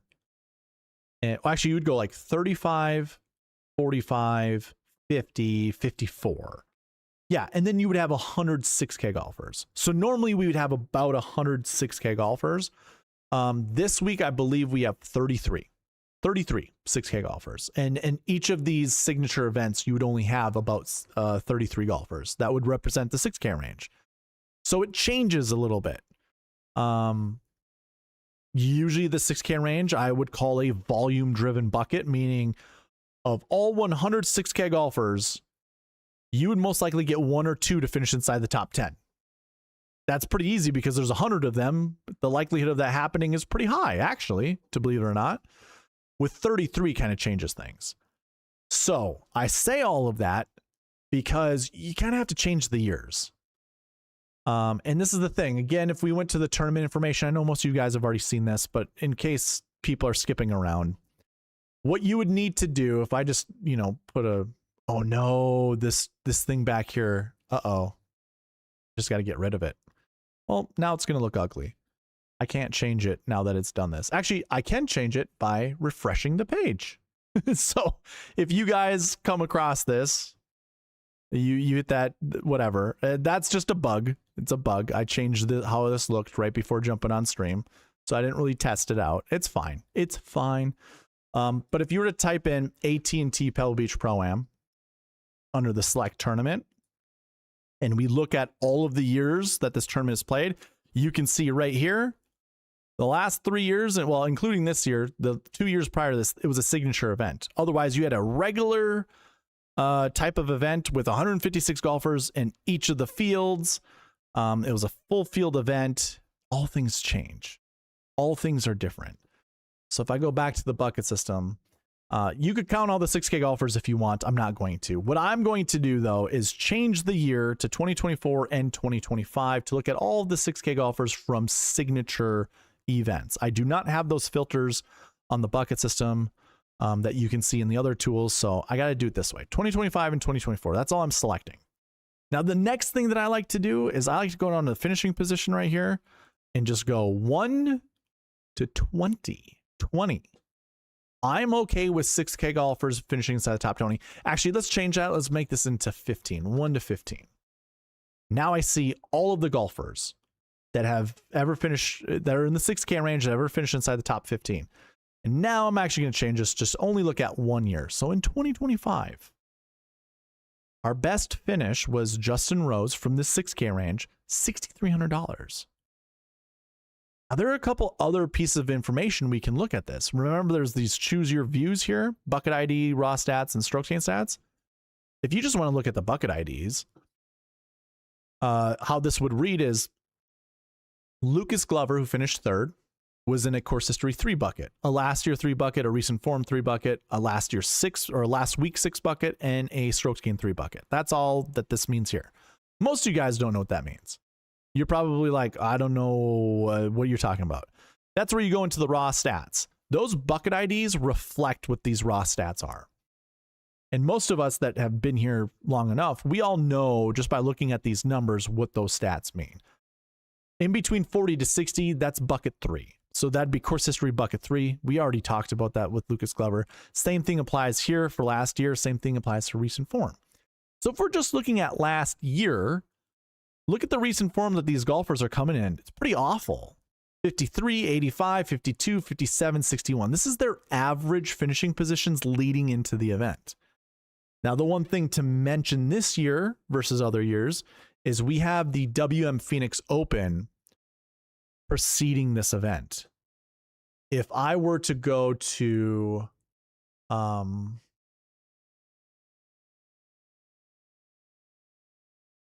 trying to think of the best tool to look at. Would it be the one and done tool? I went 2024. No, this isn't going to do it. No, this has the order that it is this year. Tournament. Let's do this. Oh, I should have a filter that allows you just to look at like the first quarter of the season.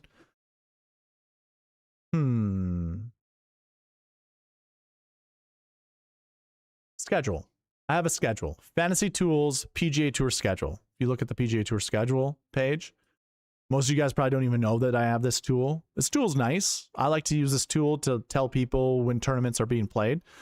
But obviously you can see here, AT&T Pebble Beach comes after the WM Phoenix Open. If I were to select the season of 2025, what other season selected? Anything? No. So if you look at 2025, the AT&T Pebble Beach Pro-Am happened after the Farmers. That was in 2025. If we look at just 2024, same thing. AT&T Pebble Beach Pro-Am came after the Farmers Insurance Open. They just changed the schedule this year where the AT&T Pebble Beach Pro-Am now came after the WM Phoenix Open. So when we look at golfers who played the week before the AT&T Pebble Beach Pro-Am, so again with the bucket system, all of these like last week finishing positions don't really matter. Recent form still does because it's pretty much in the same exact spot that it ever has been. So we do want to see recent form, but the one thing that's really different is you will have some golfers who only play the WM Phoenix Open and some golfers who only play, well, that's the only tournament that'd be different. So some golfers, like maybe Lucas Glover, typically plays the WM Phoenix Open, although he didn't this last year. He didn't play the week before the AT&T Pebble Beach Pro-Am last year because the WM Phoenix Open was the week after. So there's something that you kind of have to use there. You don't have to get super into the weeds or really care that much about it. I still would look at recent form, and you can see it's just awful. This recent form is terrible. And then when we look at how their finishing position was the year before, most of those are bad except for Justin Rose. Justin Rose is the only guy that even had good course history. Now we can compare that to 2024. And again, I still have the same filters applied. We're only looking at 6K golfers that finish inside the top 15. I only changed the year from 2025 to 2024. Again, we look at recent form. It's a little bit better, but it's not great. You know, we still are living in that 40 to 50 range, with one guy, that Peter Malnati, having an average finish of a missed cut. Emiliano Grillo actually had good recent form, had a 20th place finish from the week before. That was at the Farmers, and that's a big thing too. Okay, this is actually a really interesting thing to talk about. Last week was the WM Phoenix Open. That's overseeded. There's the POA that's on those greens act like bent grass. I do not consider that POA whatsoever. It's not even remotely the same. This tournament used to come after the Farmers. Farmers, heavy POA on the South Course. So you kind of get used to that, and now you're going to the AT&T Pebble Beach Pro-Am, where you're playing on more POA. Well, this year you go to the WM Phoenix Open, and I don't even know if those people really, how many people came from Farmers to the, we can actually look at that. If you go to the cheat sheet, the one that's on this page, the new updated, the new and improved one, and you go to recent form, -1 week just means last week. -2 means 2 weeks ago. -3 means 3 weeks ago. So -1 would be WM Phoenix Open. -2 would be Farmers. And -3 would be the American Express. So really, Siwoo Kim is coming from, I mean, this is impressive. He goes Farmers. I mean, he goes, all of this is impressive. Look at that. All these top 11s or top 10s. Well, top 11s, I should say. But he went from Farmers, POA, to WM Phoenix Open, which is not. I would say that's an easier transition than going from WM Phoenix Open to POA. So like a Scottie Scheffler, to me, that's not a great transition. So if there was ever a reason that you wouldn't want to play him, that would be pretty perfect. That would also apply with Victor Hovland. Justin Rose, on the other hand, he did not play WM Phoenix Open. So he went from Farmers, where he won on POA, did not go to the overseeded golf course, which would have been way different. So he still gets to have that little POA experience in his hands and whatever. And now he's going to the AT&T Pebble Beach Pro-Am. So if there's a reason for you to play Justin Rose, even more so than now, yeah, there you go. You got it. Henley has had 2 weeks off, so that doesn't really apply. Xander, I mean, I don't even know what to do with that. That looks terrible. But basically what you'd want to do is just look how many golfers played both in the -2 week or 2 weeks ago and then 1 week ago together. Mav McNeely did. This is a golf course that his dad has a house on, so he has played this course a lot. So you do with that as you will. Fitzpatrick, Thorbjornsen, kind of the same thing. I mean, I'm looking at basically just playing last week. I guess playing last week to me kind of is a bit of a detriment at some extent, just because again, last week was not heavy POA. It was just overseed. It makes it a little trickier. It makes things a little different. So anyways, I figured I'd brush up on that because I think that is somewhat important. All of these that had these last week finishes, I don't even know how that's going to apply this week. We can still use it. I got no issue using it. Because I think last week finishes are just more to do with confidence than anything. But we can see not that great of recent form, not that great of course history. So if we went to the cheat sheet and we just stay on this recent form tab, and you could open the filters here under the buckets. I don't know. Do I have one here? I do. I like this. Okay, cool. So salary range, 6,000 to 14,000. Let's change that 6,000 to 6,900 because we really just care about the 6K range. And what we've been seeing with the buckets, right? Almost everybody has had course history. This is 2024. Everybody but Emiliano Grillo has course history, which I imagine Grillo had course history at some point in time. I don't know Maybe he didn't. Oh, you know what? He probably didn't. Never mind. Some people just chose not to play this tournament. So he didn't. What else did we see? 2025. Everybody had course history, and it wasn't good. Like, none of this was really good. And the recent form was bad too. So if I go back to the cheat sheet, we can actually go back, or we can go into the buckets, and for the course history, I can choose everything but 6. 6 means you did not have course history. So I can just drill into each one of these, except for 6, and now I'll get golfers with only course history. Like, these all have course history. None of them are that great. Grillo is, obviously, in 2014, he finished 14th place, and that's what his course history is. He did not play here last year. And then each of these guys also have bad recent form. So all of these guys are live. We were talking about Denny McCarthy. We were talking about Andrew Novak already. We were talking about Tony Finau. Like, we're talking about these guys because we're trying to build Scottie Scheffler lineups. Bud Cauley fits that mold. Emiliano Grillo, well, I guess not so much. All of these golfers down here are live. Every one of these. Out of all of these golfers here, I bet you 2 of them finish inside the top 10, which I know there's a lot. I don't know how many. I'm not going to count them. But would I target golfers who did not play the week before? See, there's McCarthy. I don't trust Kevin Yu, and we haven't seen anything about Lucas Glover. He has no recent form. I'm not saying don't play Lucas Glover, but I don't like the fact that he has no form heading into this, despite TGL. Okay. So if I go back here, again, yeah, everyone has recent form. I'm not really seeing any other similarities. The only other thing that I would do is look at strokes gained stats and just look at the strokes gained total. How many golfers have positive strokes gained total? 4 out of 5 do. Justin Rose was the only guy that did not, but he had good course history. Remember that. That was 2025. I can go to 2024. And the same thing here. Peter Malnati had negative strokes gained. Everybody else had positive. 2 of the, okay, 0.7, 0.44, 0.3, 0.1. I think that's like a carbon copy of the year before. No, that was 0.9, 0.8, 0.5, 0.3, and whatever.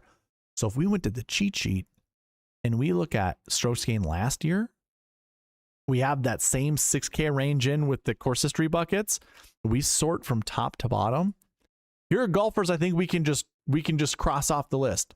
Adam Schenk, cross off the list. Brian Campbell, cross off the list. Vegas, Hoagie, yeah, probably Finau or and Horschel. Yeah, Finau, maybe not Horschel.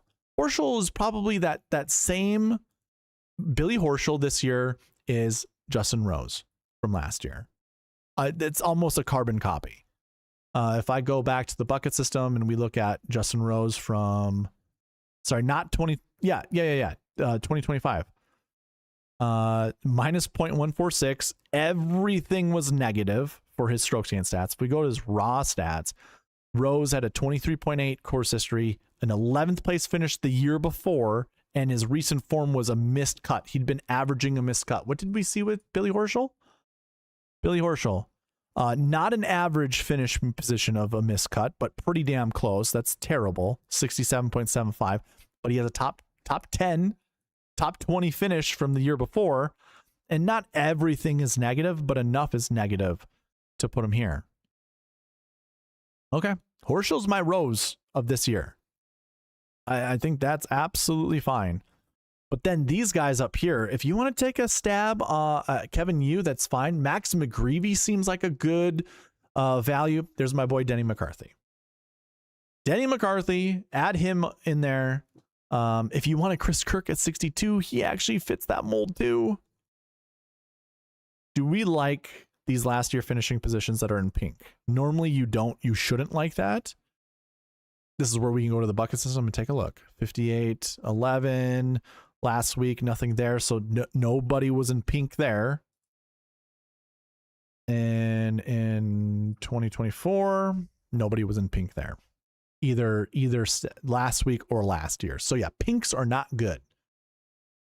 64 is not good. 62 is not good. 77 is not good. I probably just stay away. It's not to say they can't play well, but I probably just stay away.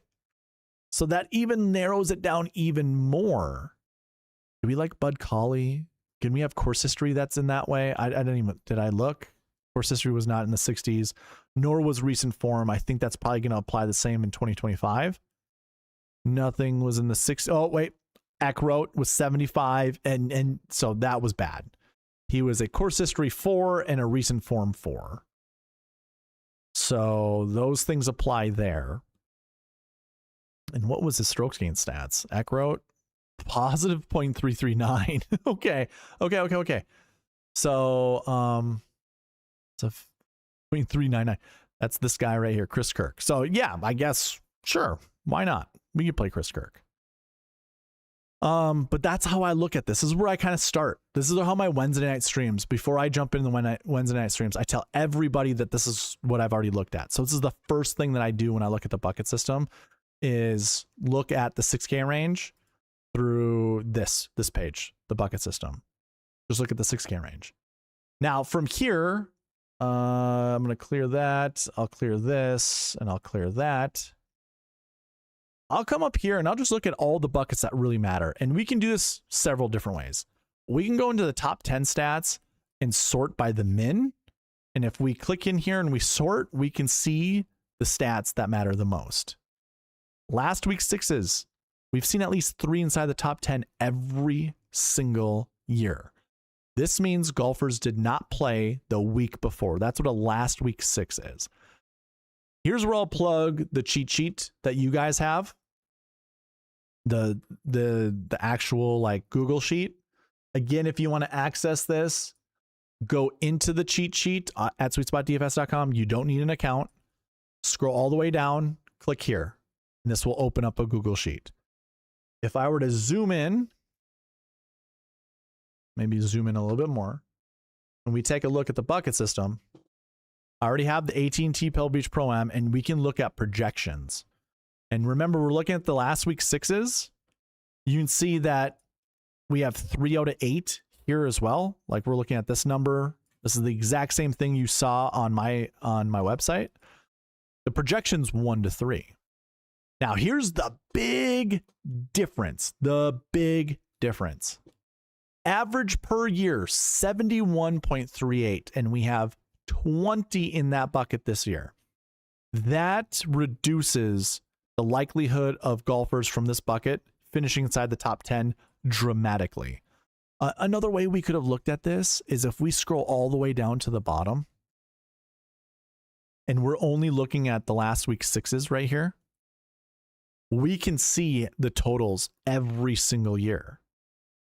44, 35, 53, 64, 82, 86, 86, 83, 79, 85, 69, 80, 91. It's a lot. A lot. I don't have counts for this year that you could see on the website. There will be. There will be. I mean, I have this button up here that says this week, but it's currently inactive because I haven't been able to add it. But that's why I mentioned the spreadsheet. So the spreadsheet will show you under the bucket system how many golfers are in that bucket this year. You could also use the new cheat sheet up here. If I, hit the eraser button, just get rid of everything. And then we go into the buckets. And for last week, we just put in 6. We can actually count how many golfers are here. Actually, there it is. Never mind. Total golfers up here. I can do it. Forgot that I had a total count. So there's 20 golfers. Shows you that the count works. And then you can look at the golfers that are in that bucket. Now, I will say this. We've got some good golfers in this bucket. McIlroy, Fleetwood, Rose, Henley, Cantley, Day, Oberg, McIntyre, and then the rest. So, I mean, just those golfers alone, one of them will finish inside the top 10, which, again, with that projection that I was just showing you, 1 to 3, I think we'll find at least one. When it comes to the actual bucket system, this 3 to 8, we probably won't see. We could see 3. We could see 3. 100% every year we've seen at least 3. At least 3. Every single year. But it has a 7.15% success rate. If I were to pull up the calculator, let's see. I have a calculator. So if I do this, we have 20 golfers. If we multiply this by that success rate, let's go 0.0715, that this equals 7.15%, we would get 1.43, which is good. You know, that's basically what I was saying, is 1 is kind of the number that we can expect. So when you look at that cheat sheet, here's all the golfers. If it's 1.43, maybe that means there's going to be 2 golfers. Would that be Rory and Tommy? And would you play those guys together? Probably not. You'd probably choose one. That means you would ignore the rest of these guys. I mean, there's Denny McCarthy down there. If you want to trim some of the 6K golfers we were just looking at, this is a way you could do that. Now, you don't have to worry about any of that if you just want to use the optimizer, because the optimizer has all this built in. Last week's 6s, I actually have 1 to 3. If you get this and you think maybe there's a potential that there's going to be more, I'd go 1 to 4. Do 1 to 4. So yeah, 1 to 3 is what I currently have in the optimizer, and you can see that right there. Looking at the rest of these buckets, salary, the 7K golfers, we've seen at least 2 inside the top 10 every single year. Again, we have less numbers this year than we have had in previous years, except for the year. Okay. Previous from this event becoming a signature event. So 2023 and beyond, we've had more 7K golfers in this. But if we look at the last 2 years, again, heck, we drill down right here. Just I've drilled down. You can kind of see that it's been highlighted. It's very faint, but you can see it. And now that only shows 7K golfers right here. Well, I can also kind of cross-apply filters and just put top 10s. We just want to look at top 10s of 7K golfers. And then we can choose each of the years. So 2025, here were your 7K golfers. And just like we did in the previous, like the 6K range, this is currently on strokes gained stats, but we could look at raw stats. We could look at bucket IDs. You can filter throughout each of these views. For strokes gained stats, I mean, minus Cam Davis, the other golfers had pretty good strokes gained total. We went to 2024. We had 2 guys. Wyndham Clark finished first, and Matthew Pavon finished third. They had really good strokes gained stats heading into the event. 2023, same thing. These guys had good strokes gained stats heading into the event. 2022, same thing. Everything is greater than 0.3. So what I would do is go to the cheat sheet, clear out all the filters that I currently have, because we're only looking at 7K golfers now. Drill into the little bucket here. Kind of gets happy when you do that. You see the little dollar bills floating around. Go into salary and 4. I know this is maybe challenging because like you might not know what 4 means, but 4 is your 7K golfer. So bucket 4 are the 7K golfers. And we have 26 in this bucket. And we can look at strokes gained stats. And again, sort from top to bottom. You know what? Almost everybody is live. Minwoo Lee is like the only guy that has terrible strokes gained stats. Sahith is right there. I said everyone was greater than 0.3. Well, Wyndham Clark, Thigala, and Minwoo are the only 3 golfers that don't fit that mold. Everybody else does.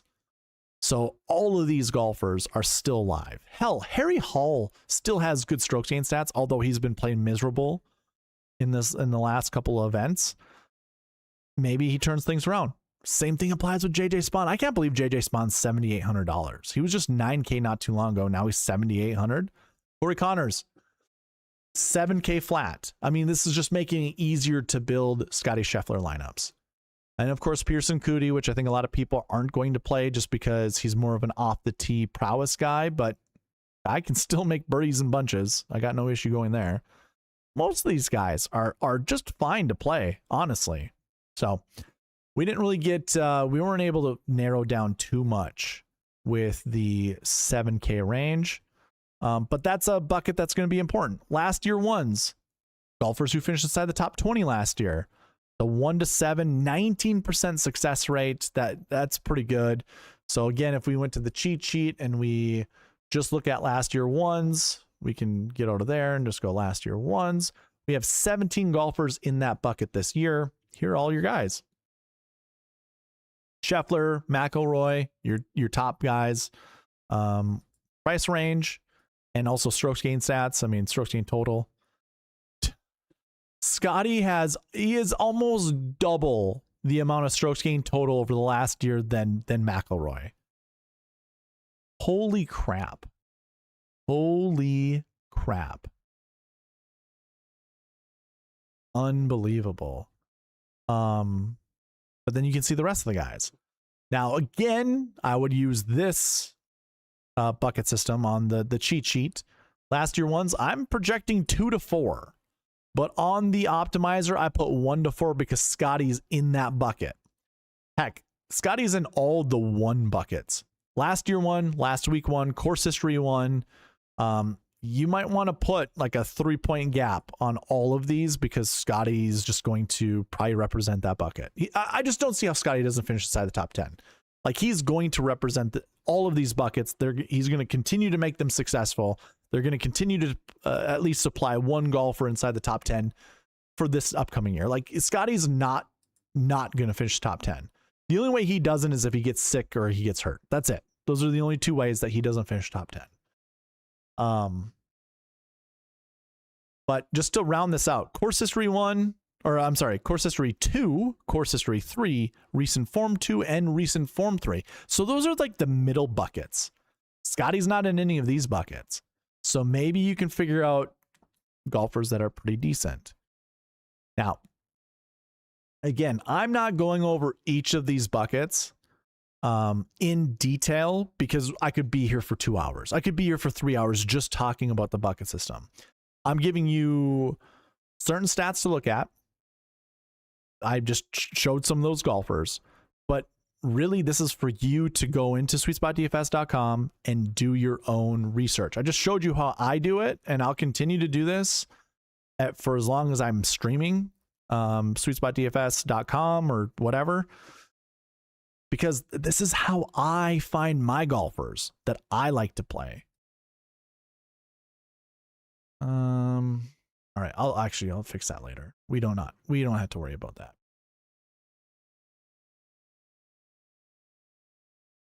There are a lot of other things you can look at. Frequencies of optimal lineups.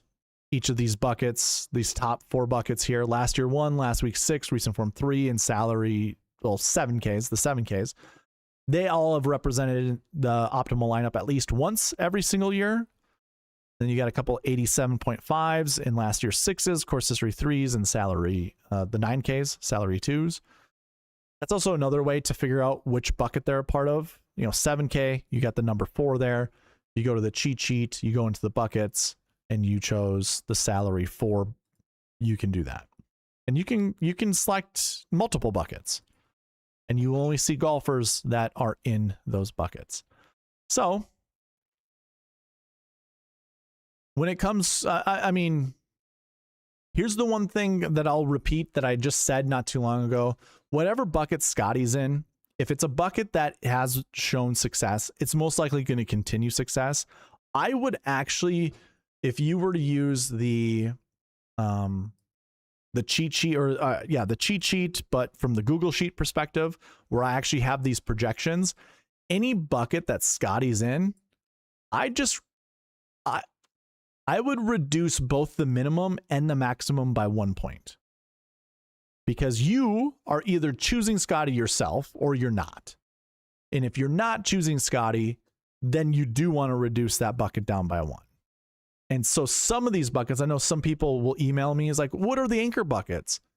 Well, if Scottie's in one of these buckets and it only shows 1 to 4 or 1 to 3 or anything like that, he's the anchor. And then it doesn't turn into an anchor anymore. It's just is that a bucket you want to play golfers from? If so, go for it. It's supposed to provide you confidence. Narrow down on the golfers that you want to build. Okay. Let's do roll call number 2. If you are in the chat and you want to participate and get an entry into the giveaway, just type in SweetSpot. Just SweetSpot. That's all I need. Just type in SweetSpot. you will get an entry, an additional entry into the giveaway. This is roll call number 3.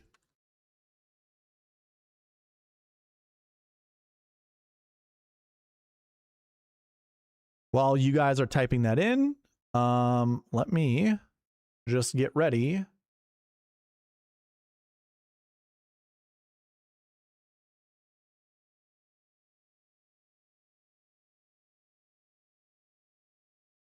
For the Marquee Tee Times.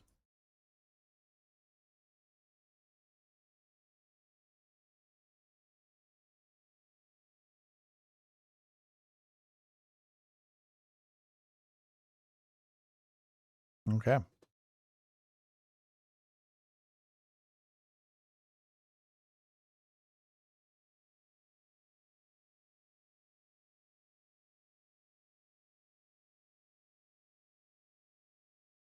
Cool. Cuckoo Kachoo. Just a reminder, if we get to 25 likes, I'll give out 5 free memberships. 5 free memberships. It's like we're currently at 14. Okay. I will add anybody else that's willing to participate, but we're going to go into the Marquee Tee Times right now. You can find this, the Marquee Tee Times, at, well, you can find these on the Google Sheet under Cheat Sheet. Again, go to the website, SweetSpotDFS.com. There's a link for it down in the description. When you're there, under Fantasy Tools, you will find the cheat sheet. Scroll down to where you find this cheat sheet right here and click here. You click there, it will open up a Google Sheet that looks a lot like, well, I've zoomed in, but you're going to be able to follow along with me on this.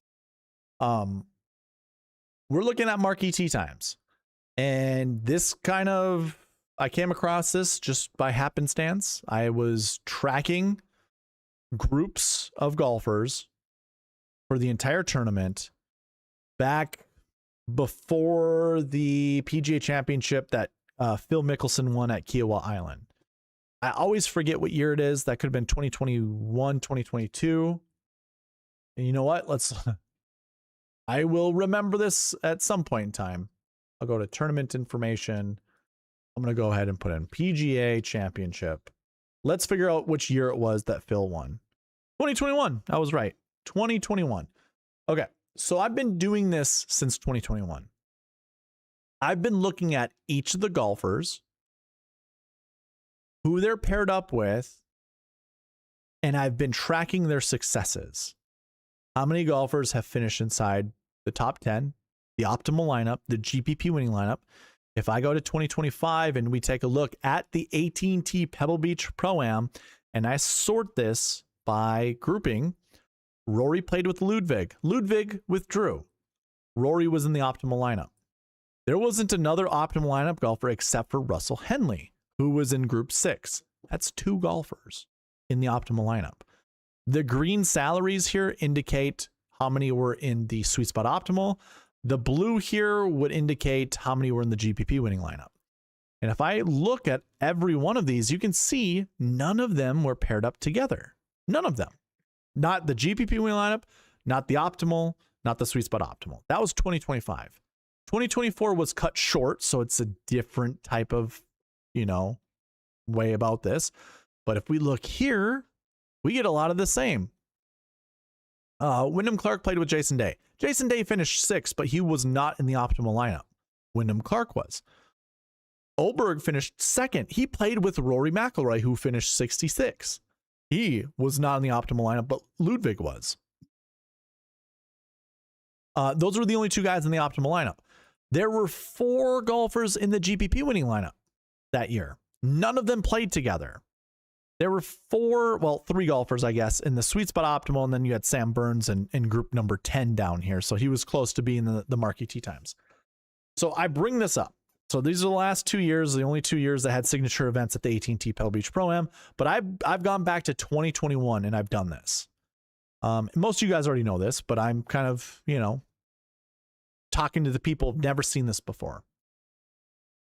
So when I go back to 2021, every tournament I have tracked Marquee Tee Times. And of all those tournaments, 90% of them, we're probably sitting at 92%. I haven't done the math, but I bet you it's about 90, somewhere between 90 to 92%.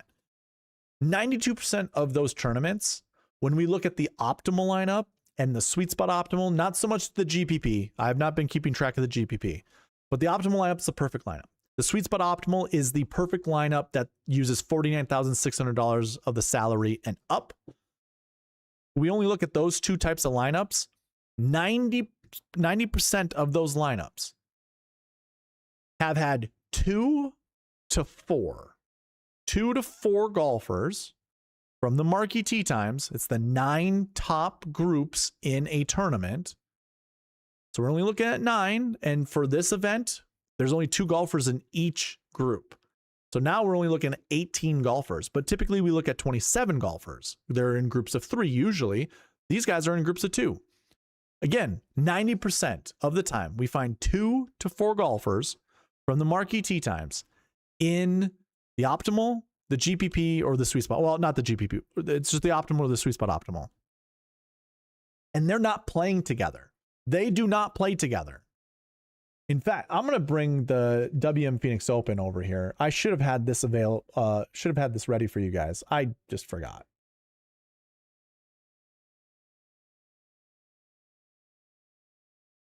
Okay. WM Phoenix Open. I didn't even look at this, so I'm not positive. I'm pretty sure it still works the same. Yeah. Let's zoom in 165. About perfect. Okay, here we go. I told you Scottie Scheffler, he didn't win the tournament. He was not in the optimal lineup, but Chris Goddard, his playing partner, was. So that's one golfer from the WM Phoenix Open. In the optimal, the GPP winning lineup, and the sweet spot optimal. We look down at the next lineup. We have Matt Fitzpatrick, who was in the sweet spot optimal. So that's 2 sweet spot optimals. If we go to the next group, Hideki Matsuyama was in there. He was in the optimal lineup and the GPP winning lineup. And just so you guys see, it's all color coordinated for you guys to look at.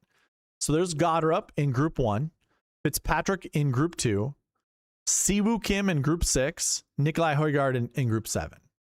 That's 4 golfers in the sweet spot optimal. If we take a look at just the GPP winning lineup, the golfers in blue, it's Goddard once again, Hideki Matsuyama in group 4, Siwoo once again, and Nikolai once again. And the optimal lineup are these little tick marks here. Siwoo Kim was not. You either choose Hideki or you choose Siwoo. It's not both. So, and it doesn't really matter. One optimal lineup uses $49,000 of the salary. The other one uses $49,700. That'd have been Siwoo because he's $300 more than Hideki. But as you can see, it's Goddard, it's Højgaard, Nikolai Højgaard down here, and it's either Siwoo or it's Hideki, all in different groups. Now, if you look at their playing partners, Matsuyama was in a group with Victor Hovland on Thursday and Friday. Victor finished 10th. Goddard was in a group with Scottie. Scottie almost came back and won the tournament. He finished 3rd. Fitzpatrick was, he was in a lineup with 2 guys who finished 28th and 35th. That was all right. It's okay. Siwoo Kim finished he was in a lineup with Ricky Fowler. I'm sorry. He was in a group with Ricky Fowler and Minwoo, who both had decent finishes. Pearson Cootie finished 10th. The fact of the matter is, yes, you could pair these guys up together, but they weren't in the GPP winning lineup. They weren't in the optimal, and they weren't in the sweet spot optimal. I could try to piece together lineups to show you if you pair these guys up, could you have won a GPP?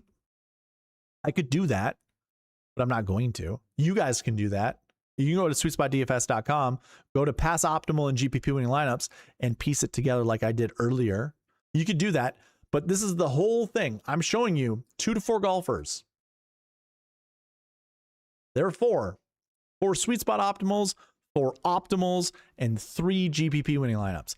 None of the golfers were playing together. None of them in any of those 3 lineups. And I just showed you what the AT&T Pebble Beach Pro-Am was. Same thing. So here you go, ladies and gentlemen. we're going to get into lineup building. And with lineup building, what I want you to do, again, this is only for people who are members, red tier members and above on this YouTube channel. Again, there should be a little dollar bill symbol right down here if you want to join. Pay $1.99. I will build lineups for you for the entire month. You'll be a monthly member as long as you've got a badge next to your name. Give me 2 to 4 golfers right here, not paired up together. Remember, that's the big thing. They're not paired up together. I have highlighted the top 9 groups. 2 to 4. We're going to start building lineups, and then we're going to get out of here. 2 to 4, I'm going to play some music.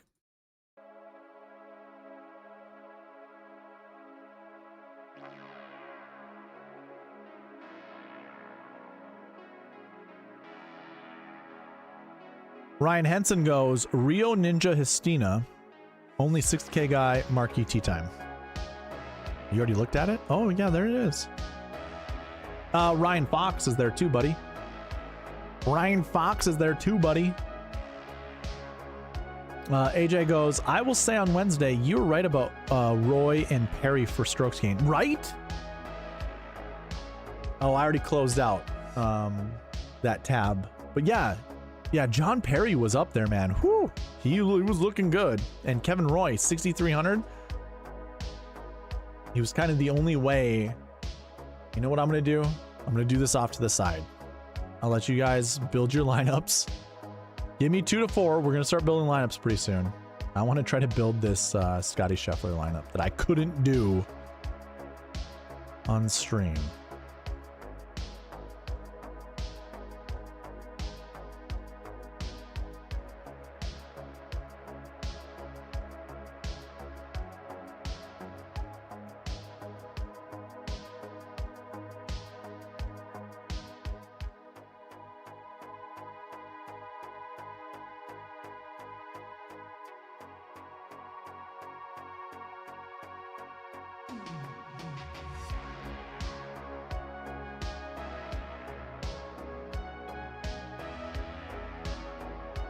See.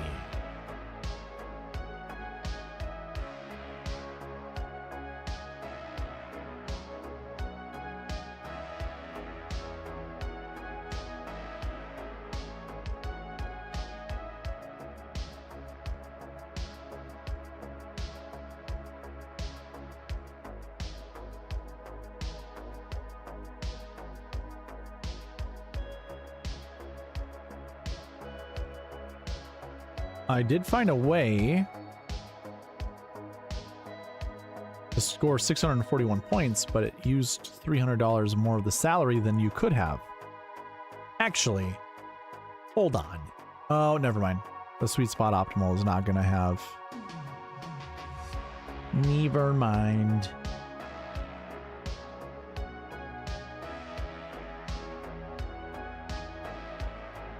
Yeah, I can't. I can't do it.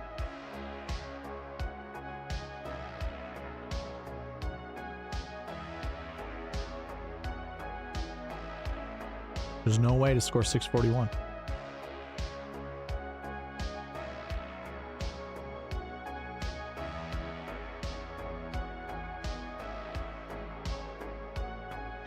So I would have been wrong.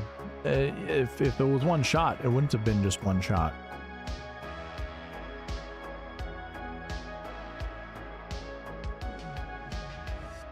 And you wouldn't, I wouldn't have told you to play Scheffler with Goddard up. But I mean, it doesn't matter when I look back.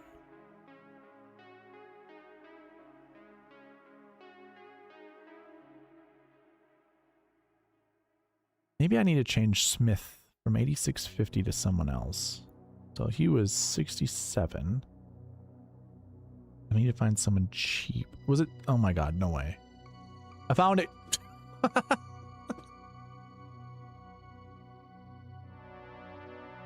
Oh, if you guys were watching this and you were yelling at me, I mean, you could have. It was 641.5 points. And it was Kevin Roy, Marty Doe. It would have been Goddard up with Scheffler, and I've just told you guys that's not what we do. We don't put those guys together. But when it comes to the sweet spot optimal on the like the sweet spot optimal in the database doesn't look at the Marquee Tee Times. The sweet spot optimal in the database is just the best lineup that's $49,600 of the salary and above. And that was this one. Oh, I'm sorry. I'm just talking about Scottie Scheffler. This was the best Scottie Scheffler lineup. I apologize. The Sweet Spot Optimal did not have Scottie Scheffler in it whatsoever, but this lineup here, 641.5 points. I knew I wasn't lying. This lineup was 50,000 of the salary. It could have, if Scottie won, it would have taken down a GPP. Just needed one more birdie. Change a par to a birdie. Or actually, if you changed a bogey to a par, that also would have done it too. Because that would have changed it to 642, or it would have been 652 and a half. Oh no, it was still lost by a point. Either way, you're still winning good money. My apologies. I had to do it. I had to figure it out. Jim Lemoyne, did you miss roll call? If you put Sweet Spot in the chat right now, I'll give you credit. Joanne just did. I did not get Joanne's earlier. I imagine you're going to, Jim, so I will. The fact that you asked. I was so mad at myself. I should have played Scottie with Roy and Perry. Why not? Well, we can try to build a lineup like this. Okay. I only have okay, I've got AJ in there. Got it. AJ in Lombardi Lee, that's it. Those are the only two guys that want lineups built.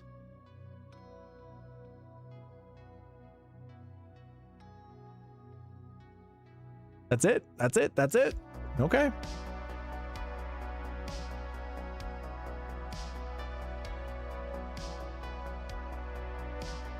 All right. AJ wants Si Woo and Day. I think that's what you mean. Si Woo and Day. Which I actually think is fine. I think that's a great combo. By the way, AM and PM represent the golf course. I don't have it like that's their starting course, AM, PM. If you ask for the optimizer from me, this is what it's going to look like. I'm going to open it up right now. Give me a second. So, as you can see up here, AM equals Pebble Beach, PM equals Spyglass Hill. That's their starting course, just so you know. It's the only way that I can actually do this because, I mean, instead of, you know, reinventing the wheel, I'm just going to modify it. So AM equals Pebble, PM equals Spyglass Hill. See, woo, woo. Do I have that? I'm pretty sure I do. Go to my sounds. Oh, soundboards. There we go. On my soundboard. Do I have the woo? Woo! You can barely hear it. Woo! Woo! Okay. Your first lineup is Siwoo Kim, Jason Day. Oh, you know what I need to do? I need to copy these over. I've learned you need to have these at like 6%. 6% or higher because it's a limited 6K range. You can't have them as low as they are. So we'll bump them up to 6%. And I do need to save these over. Sure, let's do it. Let's do it. Okay. But I'm going to change these all to 100. Down to the 6K range, that is. There you go. All right, so your first lineup is Siwoo Kim, Jason Day, Bobby Mack, Jake Knapp, Harris English, and Harry Hall. You got both of the Harrys. One guy is gone. Next lineup is Siwoo, Justin Rose, Jason Day, English, Pearson, Cootie, Connors. What a great lineup. I'm going to give you one of these.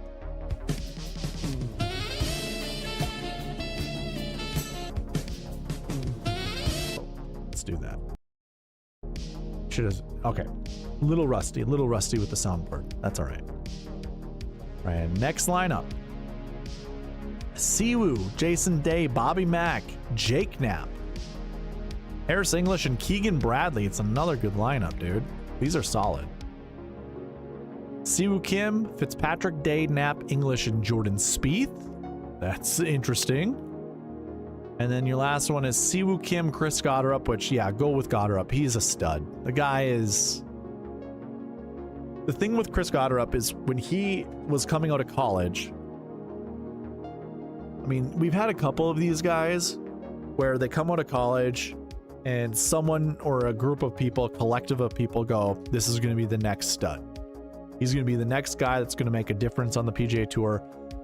Gotterup was one of those people that like, if you watch like the PGA Tour or Tour Live or whatever, PGA Tour Live. I just noticed my sound was really, really loud. But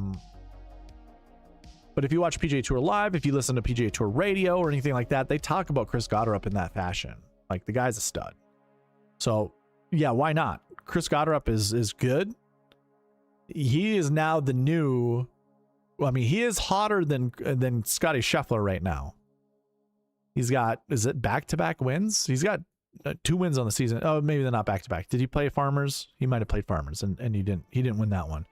So either way, he's a stud. Jason Day, great course history. Bobby Mack, great choice. Harris English, and then Ryan Fox. Ryan Fox is, to me, a extremely good 6K value. So those were great lineups. Very good lineups.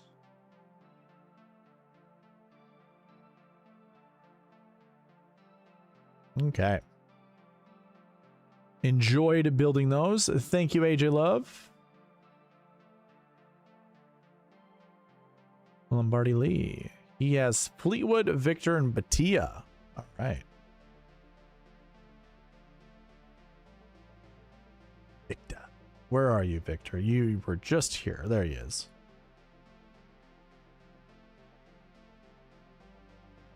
Batia.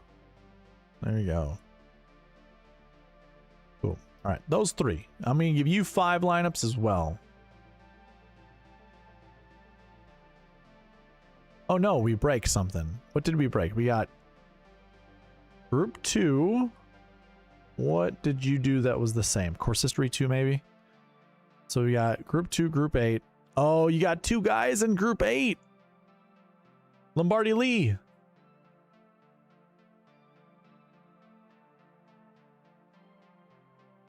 You got 2 guys playing together, pal. Hovland and Batia. That's a sweet spot no-no. That is a sweet spot no-no. Jim goes, I have 3 outrights, Day, Berger, and Rose. Can you build a lineup with those? I certainly can. We need to kick out Batia or Hovland. One of the 2. We'll replace them with someone else.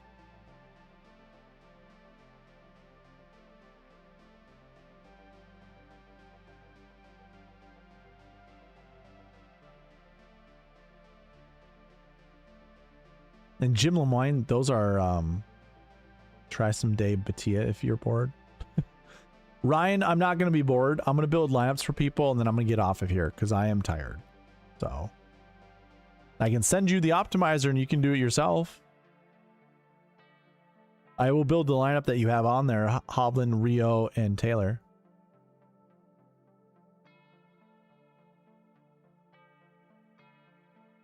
Jim says, don't care.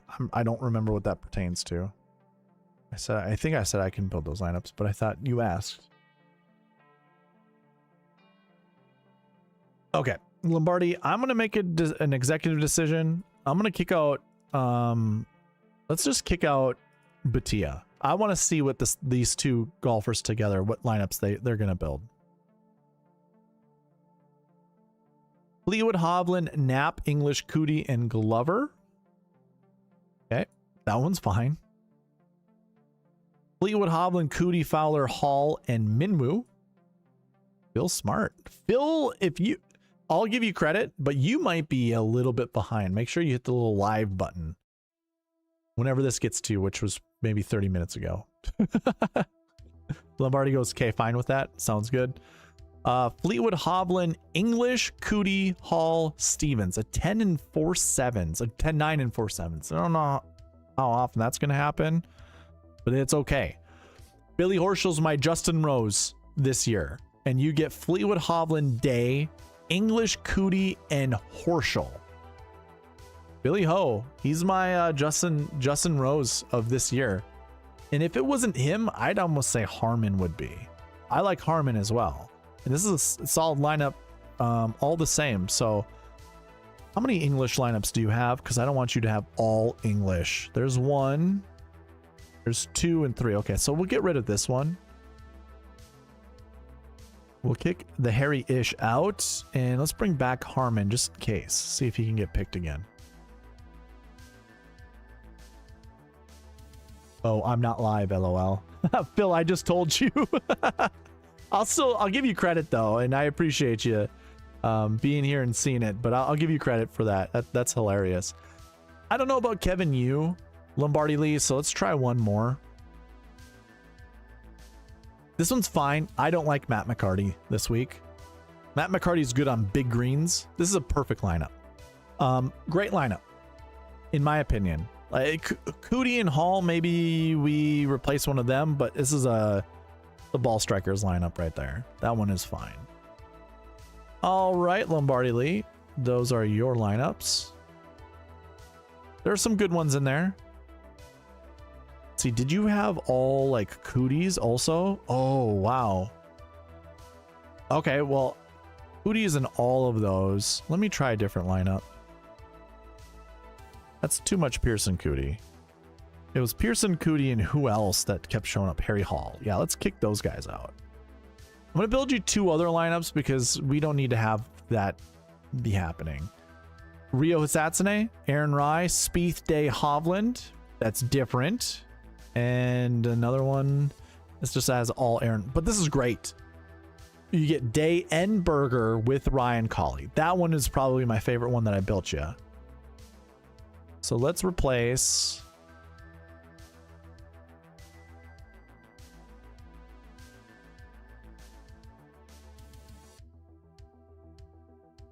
let's replace the Colin Morikawa one. That one's fine. Okay, cool. All right. Let's take a look. Who is next? Jim Lemoyne, I think. Nope. Logan is. All right, Logan, here you go. It says Corey Connors, Colin Morikawa, and Rory. Got it. Rory, Morikawa,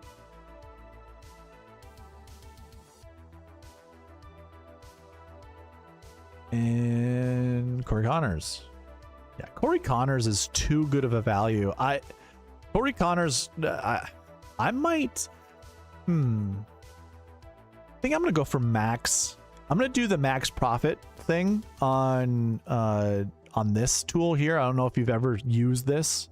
Those that get the optimizer, you just paste in your CSV file from DraftKings when you go to edit entries, and you can go maximize profits. I think I'm going to maximize profits this week.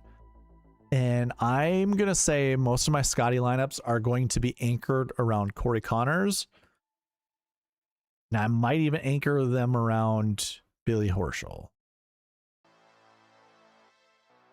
I'm feeling pretty good about Billy Horschel. And it might just be I'm making stuff up in my mind, but I'm really liking Billy Horschel. Morikawa, McIlroy, and Corey Connors. Here we go. We get McIlroy, McIntyre, Knapp, Morikawa, Cootie, and Connors. What a lineup. That one's great. I'm going to kick out Cootie. Cootie's going to show up in every lineup if we don't. McIlroy, McIntyre, Knapp, Morikawa, Fowler, Connors. Okay. I'm going to kick out Knapp. At any point, you can ask me to bring these guys back, but I'm kicking them out for now, just to get different lineups built. McIlroy, McIntyre, Morikawa, Fowler, Gerard, Connors. So now I'll kick out McIntyre. which I also don't have an issue with this week, by the way. I think this is a perfect type of golf course for him. McIlroy, Day, Morikawa, Fowler, Spieth, and Connors. That is a super good lineup, dude. I love that lineup. And let's kick somebody out. Probably Spieth, most likely. Spieth is a bit too erratic. And we get McIlroy, Day, Morikawa, Fowler, Bradley, and Connors. That's a pretty good lineup too. Okay, cool. Those are good lineups. I can always come back if you ever say you don't like certain lineups.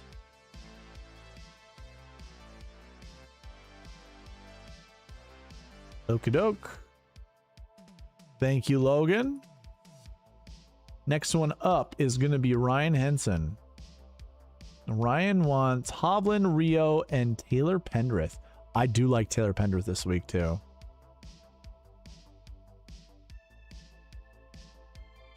Hovland, Rio, and Pendrith. Hovland.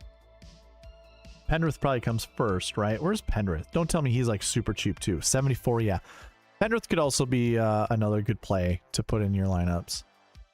And Mr. Rio, he sets.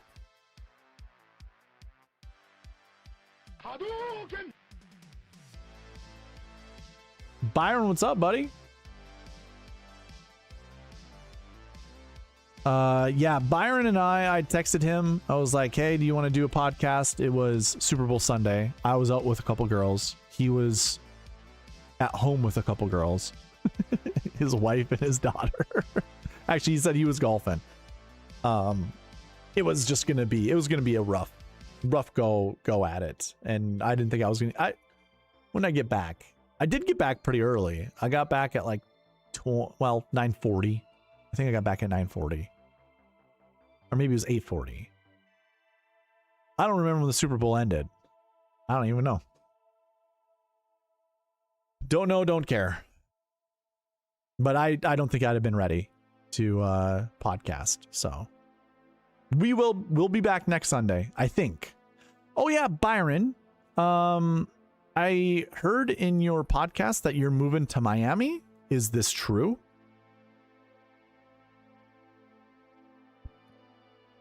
I was out with a couple girls. I was. 2 blondes, too. Byron enjoyed the show with Kenny this morning. Okay. We get Hovland, Pendrith, and Rio, and there they are. So you get Hovland, Henley, and Goddard, which I think is fantastic. Let's kick out... Yeah, kick out somebody. Goddard, maybe? I don't even know who to kick out of that lineup. The Harry-ish, most likely. Let's do that. And maybe it'll shake things up top. I don't know.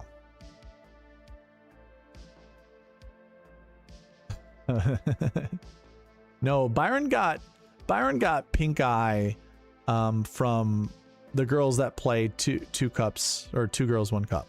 That's where he got the pink eye from. I forgot to give Phil Smart a roll call. Okay. Pick English. We did. Now you get Knapp and Griffin, which is great. 998776. Hovland, Henley, Griffin, Knapp, Pendrith, and Hisatsune. Love that lineup. We need to kick someone out of this one. I'm going to guess Griffin. We're going to do Griffin. You know what's you know what, Byron? That's probably true, though. You literally could have got pink eye from 2 girls 1 cup. Because you literally... It was probably your daughter that was passing, like probably put her mouth on a cup or face on a cup or whatever. I know that sounds dirty, but it's she's a baby. She's a baby. Like, get your guys' heads out of the gutter. And probably just smeared her eye boogers all over your beer that you were drinking. And that's, I mean, you would have to touch your eye. I don't know. It just works, okay?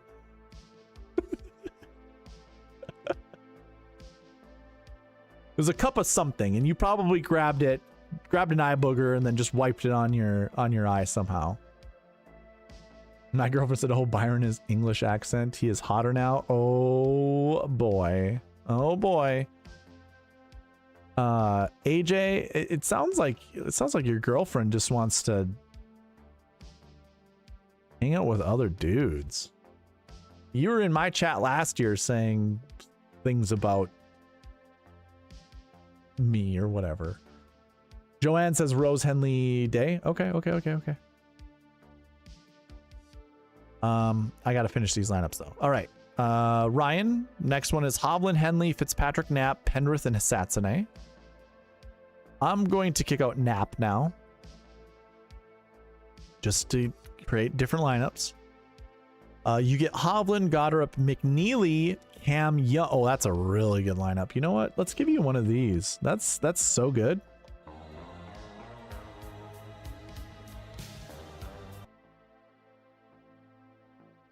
Hang out with golf podcast dudes. Let's kick out McNeely. And we get Hovland, Goddard, Fitzpatrick, McIntyre, Pendrith, and Hisatsune. Those are solid lineups, Mr. Henson. All of those lineups were solid. Absolutely solid. That's a great combo that you had there. That was Hovland, Rio, and Taylor Pendrith. Pretty good.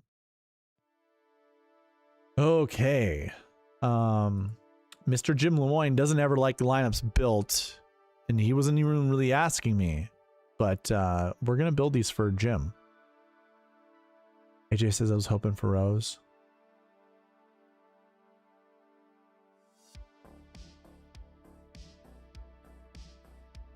Ooh, Byron wants Hoagie, Henley, and Spa.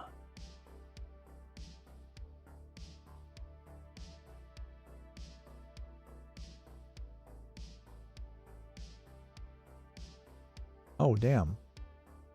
In my research, Connors has not played well here in 7 rounds. Am I wrong? You're probably right.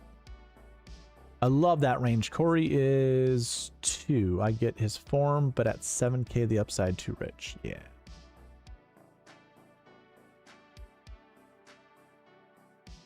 Joanne, it looks like you will be next. Joanne's lineups are next after this one. Dayburger and who again? Rose? Yeah, Dayburger, Rose. Dayburger and Rose. Rose, Goddard, Dayburger, Cootie, and Aaron Rye. That's a pretty good lineup. Also, if you need to get out of here, don't mind me. No worries. I like, as long as the chat's moving and we got things going on, no issues. If it starts to get a little slow and stale, then it's like, we could probably end this. I also went on a huge, spree, Byron, of talking about how Scheffler could have got one more birdie and you could have created a GPP winning lineup. Where everybody was talking about how, you can't play Scheffler at 14,500 and stuff like that. Like, that's all I've been hearing. It's like, see, we knew it. He's human. He's not every week you're going to be able to play Scottie Scheffler. It's like, he just needed one more birdie, get in the playoff, win the tournament, and he would have been a GPP winning lineup. Okay. The second lineup here is Rose, Goddard, Dayburger. Yeah. It was during the segment of my pass optimal and GPP winning lineups. It normally only takes 20 minutes. I spent about 50 minutes talking about Scottie. Like, that whole segment's going to be pass optimal, GPP winning lineups, recap of the WM Phoenix Open, Scottie Scheffler. Like, that's what it'll be, like those 3 things in one segment. Did we just create this one? Mitchell, Cootie. Yeah. Rose, Goddard, Dayburger, Cootie, and Poston. That's a great lineup, Jim. Rose, Henley, Dayburger, Knapp, and Corey Connors. Hideki, Rose, Day, Berger, Cootie, and Matt McCarty. I don't really care for Matt McCarty this week, so let's try it again. Kurt Kitayama. Okay. Rose, Henley, Day, Berger, Cootie, and Kitayama. Are those all Cootie lineups? Did I just see that right? Okay, all but... Okay, so we're going to kick out Cootie. That's too much Pearson. Rose, Henley, Day, Berger, English, and Minwoo Lee. Don't like Minwoo's strokes gain stats heading into the event, but it's fine. He's trending upwards. He can have a good week. So, those are good lineups. Jim? All right, Joanne, you ready? Rose, Henley, Day.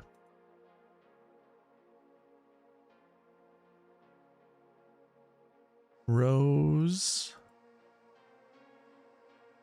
Henley, J-Day. All right, Joanne, here we go. Yeah, if it's just me in here, Eric is like, well, AJ, I gotta go. That's not true. Once we head to the East Coast, I am just going to lock him into every lineup. You're talking about Scottie? Or one more par on Thursday. Yeah, like a... Yeah, right. Well, if you change his double bogey to a par, it would. But if you change a bogey to a par, it wouldn't have. He'd have been 1 point behind. That lineup with him, like if you change one of the bogeys to a par, that's a 1 point swing. That'd have been 1 point behind the Goddard lineup that would have finished in second. So I had to change it. I was wrong. Had to be a birdie. Actually, I think it was a half point behind that lineup. Okay, first lineup for Joanne is Rose, Henley, Day, English, Cootie, Spieth. Spieth gets the boot. If we see another Cootie after this, we'll probably kick him. Rose, Henley, Day, Knapp, English, and Corey Connors. It's not terrible. That's a GPP. Oh, the lineup I just built for you. That's what you meant. Yeah. That was a good lineup. Rose, Henley, Day, English, Cootie, Nick Taylor. So I like Nick Taylor. I'm going to kick out Cootie. I'm going to bring back Taylor and just see if Taylor gets selected again, because that was a great lineup.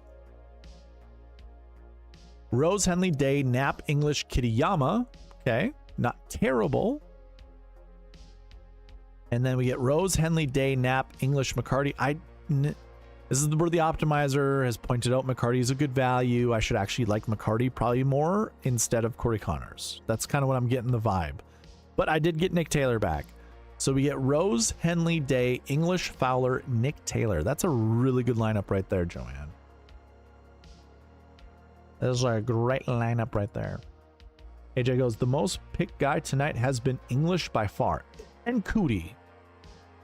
The guys that are getting the most, like, being picked, Jake Knapp, English, and Cootie.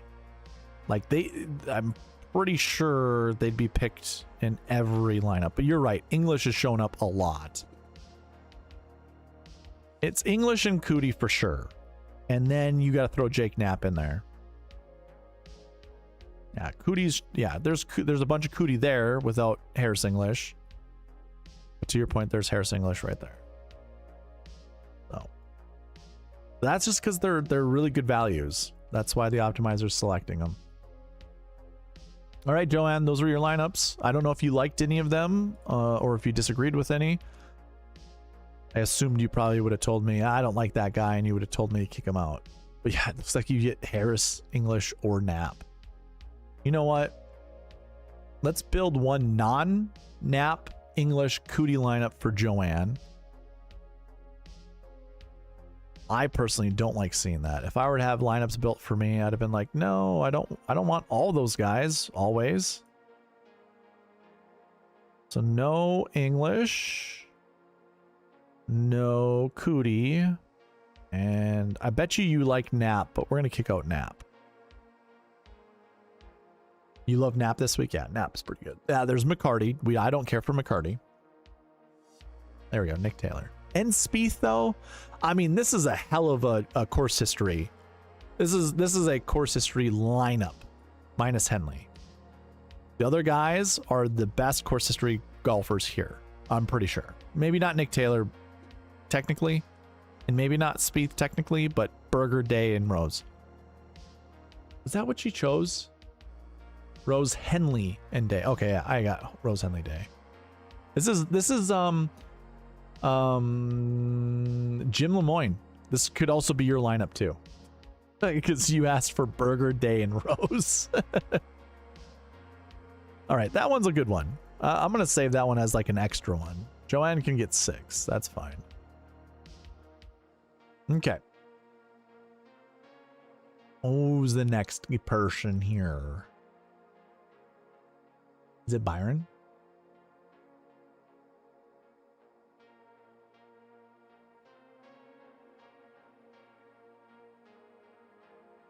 Sure is. All right, Byron.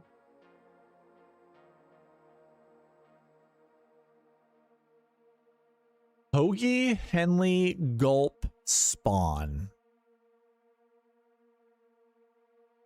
Byron, how... You're pretty confident with Hoagie this week, huh? Do you think you've seen enough from him to feel like he's just going to come back to a place he likes and he's going to do well? Hoagie was in my anti-6K range, like golfers to not pick in the 6K range. Hoagie, Henley, and Spawn.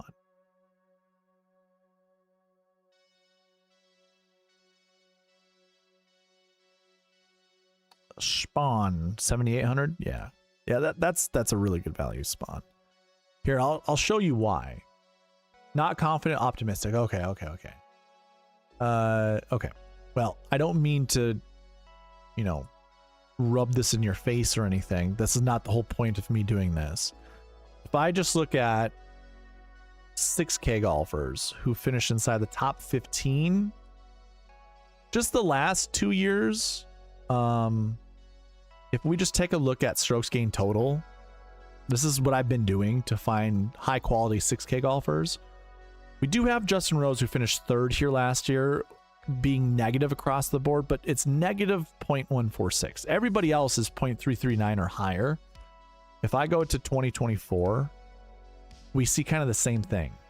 Like, sure, there's Tom Hoagie there, that's 0.14 higher, but everybody's like 0.399, 0.397 higher, with some exceptions. So if we go to this week and we take a look at our 6K golfers down here, doesn't matter which one, let's just go like this. And we just sort from top to bottom with our strokes gain stats. Hoagie's not even in an acceptable strokes gain total. Now, that's not to say that that's the only thing you need to care about. I also look at all the buckets that he's a part of, which is, you know, course history last year, recent form, with last week as well. I just don't think enough signs point to it being a good week for Hoagie. And that's just to put caution to the wind. That's it. I'm just throwing caution to the wind.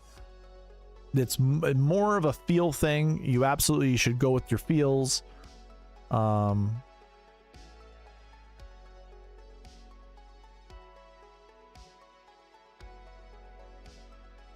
Last year 1 is a good bucket. Course history 3 is a good bucket, and recent form 3 is a good bucket as well. These 3 buckets right here are really good buckets. Just throwing that out there. So that's good. And a missed cut? I don't know. Was that a good bucket? Was that a good bucket? I'm just gonna hit the eraser marker. I want to see what this is. Last week 5s, missed cuts. It's almost a 100% representation every single year, being a golfer from that bucket inside of it. Yeah, that's fine. It's fine. Strokes gained stats just don't look good. That's all. He is still good from 100 to 150, barely. Why don't you do the top 20? I don't do the top 20 because I think in an event like this, you can't. I guess if we look, I can confirm this. But I don't think you can win a GPP having golfers outside the top 15. Like, I don't think it's possible. I think it's too easy to build lineups. Where's my... Is it right here? Okay. Right here.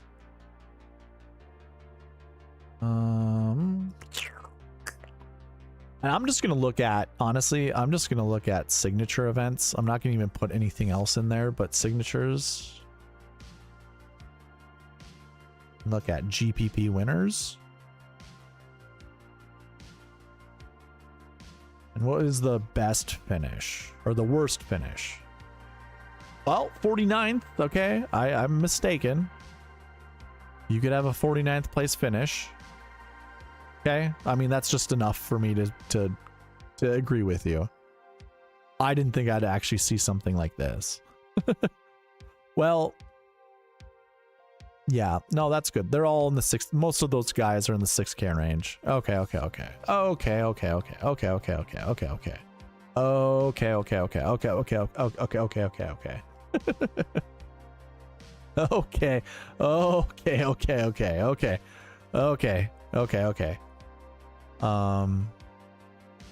Sure. Let's look at the top 20 then.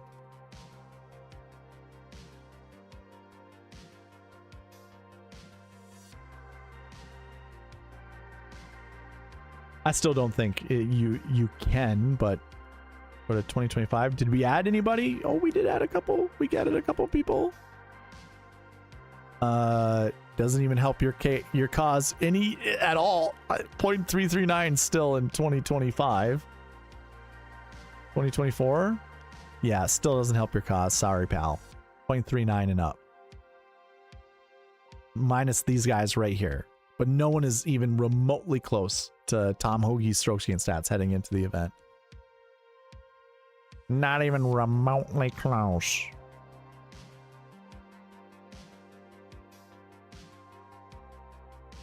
$25 doesn't change anything. Top 25.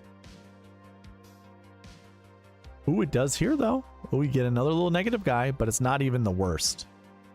It's not even the worst.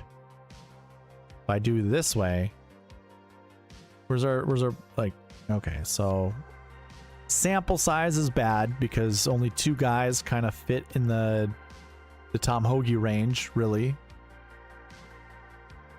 In 2025, 2024 is what? We got a few more people that are closer. Hey man, it's all good. You do you. You do you, boo. Can we get back to building lines instead of breaking me down?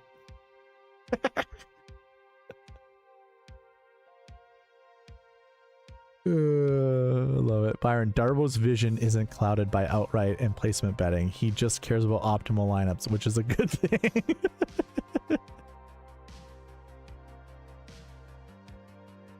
Oh, I'm sorry, Byron. I'm sorry. I got him loaded in. Here we go. Here we go, baby. Here we go. Here we go. Here we go. Fleetwood, Henley, Griffin, the Knapper, JJ Spawn, and Tom Hoagie. All right. Well, we got to make a decision to kick someone out. You love Knapp, so we're going to keep him in there. It's between Griffin and Fleetwood. I'm going to kick out Griffin because I think we can build more, like, just a variety of lineups if we keep Fleetwood in there. We can bring Fleetwood back, though. And what I mean by Fleetwood back, I mean Griffin back. Fleetwood, Henley, Berger, Knapp, Spawn, and Hoagie. We get $400 leaving on the table. That's a pretty good lineup. This one, let's kick out Berger. And then I'll kick out Fleetwood next one. Boot them both. All right. All right, well, technically they're both booted in this lineup. We get McIlroy, Henley, JJ Spawn, Pearson Cootie, Jordan Spieth, and Hoagie. All right, so Fleetwood, he's gone. You said boot them both, which means you wanted Griffin and Fleetwood gone. How do you feel about Berger? Do we like Berger?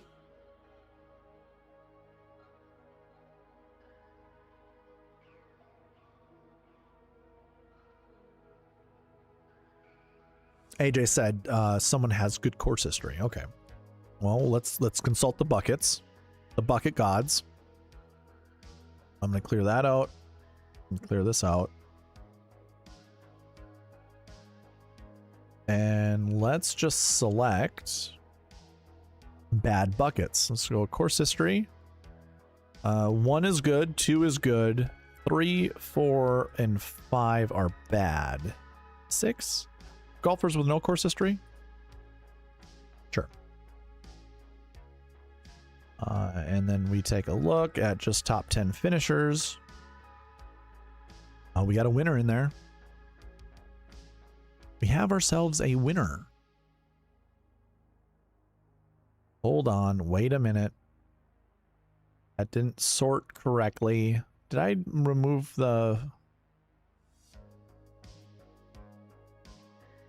I must not have those connected to these down here. That's sad. Okay, well, let's do this. Boop, boop, boop. There, all of them are selected now, bitch. Oh, I think they all were. Oh, I'm sorry. I was expecting to see blanks. Nope, they're all in here. These are all golfers with bad course history. Bad course history. 40th place average finishing position or worse. That's what we're looking at. I don't know what to tell you, but here we go. Brandt Snedeker, 43rd average finishing position. Vaughn Taylor, 47, 50, 47, 58, 48, 75.5. I don't think course history matters. I mean, those are all first place finishes, and that's just, you know, whatever, but that's... We get a lot of firsts, a lot of seconds, a lot of seconds, a lot of thirds, a lot of fourths, a lot of fifths, sixths, sevenths, eighths. We get quite a bit. So good course history doesn't quite matter all that much here.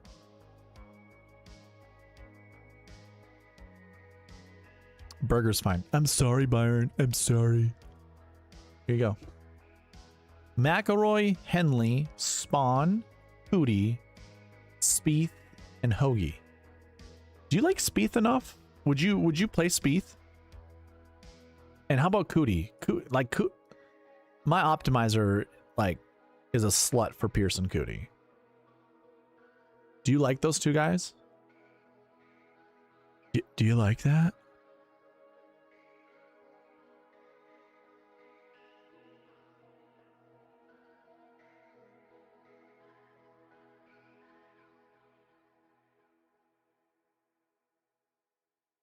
Let's build a lineup without Spieth in it.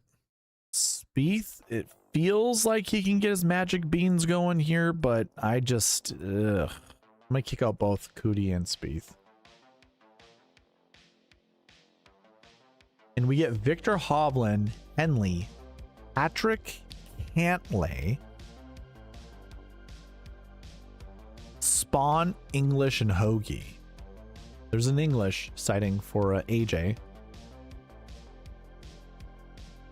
And Jim goes, sorry, Byron.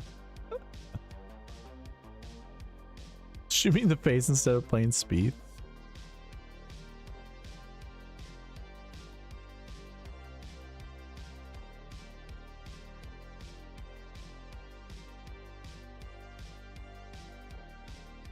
Oh boy.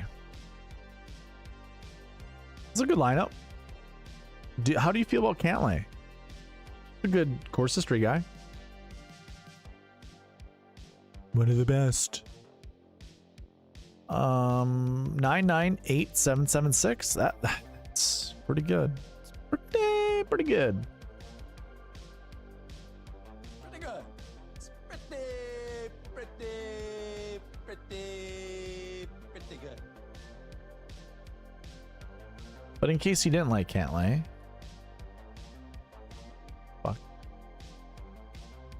we go Hovland, Henley, Fitzpatrick, Naps. Okay, this is your lineup, right? This is your lineup. This is Byron Lindeque's lineup. This is the lineup he wants. We know he wants this lineup. He knows he wants this lineup. This is his lineup. That's his lineup. We found the winner for Byron.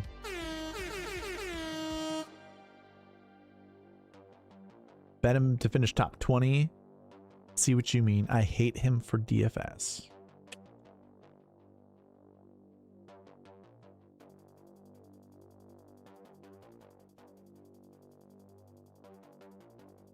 AJ Love goes, but as a golfer, I think you mentally will play better on courses you've done well on before.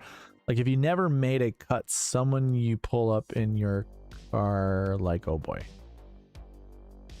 Someone you pull up in your car like, oh boy. Okay. Think I read that right? I don't disagree with you. I will say this though, bad swings, doesn't matter if you're at a good place, bad swings will always wreak havoc on your mental game.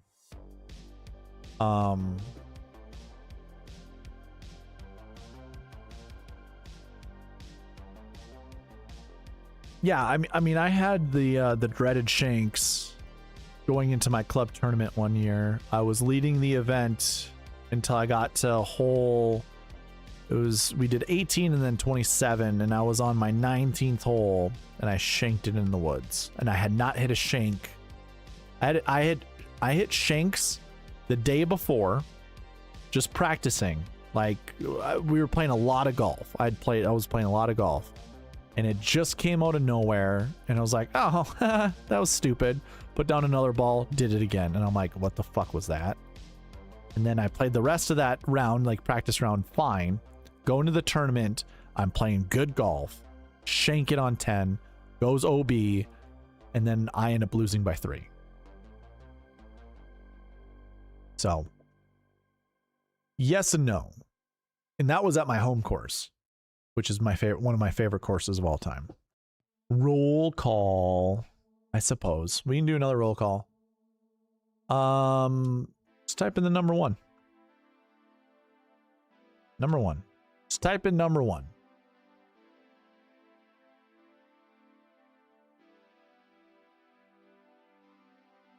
The only reason that this podcast, this stream is longer than the other streams that I've done this year is because I had to make the case that Scottie Scheffler was still a good play last week.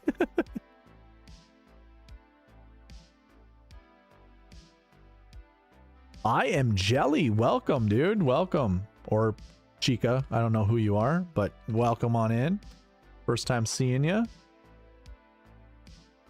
I don't play violins, but I can type 1.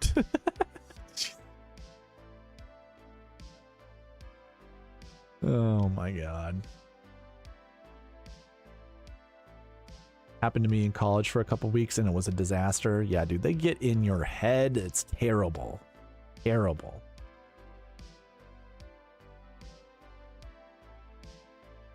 Alrighty. Let's build some Scottie lineups. It's so crazy that I go this whole stream and nobody chooses Scottie. Nobody chooses Scottie. I'm gonna put Scottie and Billy Horschel. Billy Horschel is my he is my Justin Rose of last year. Coming in with terrible form, but has decent enough course history here.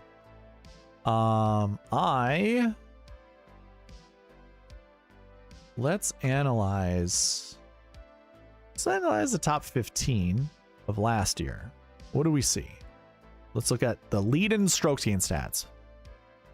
Byron will think that these aren't lead-in stats, and he'll think that these happened at the event.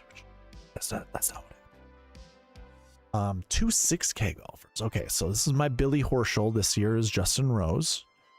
$7,900.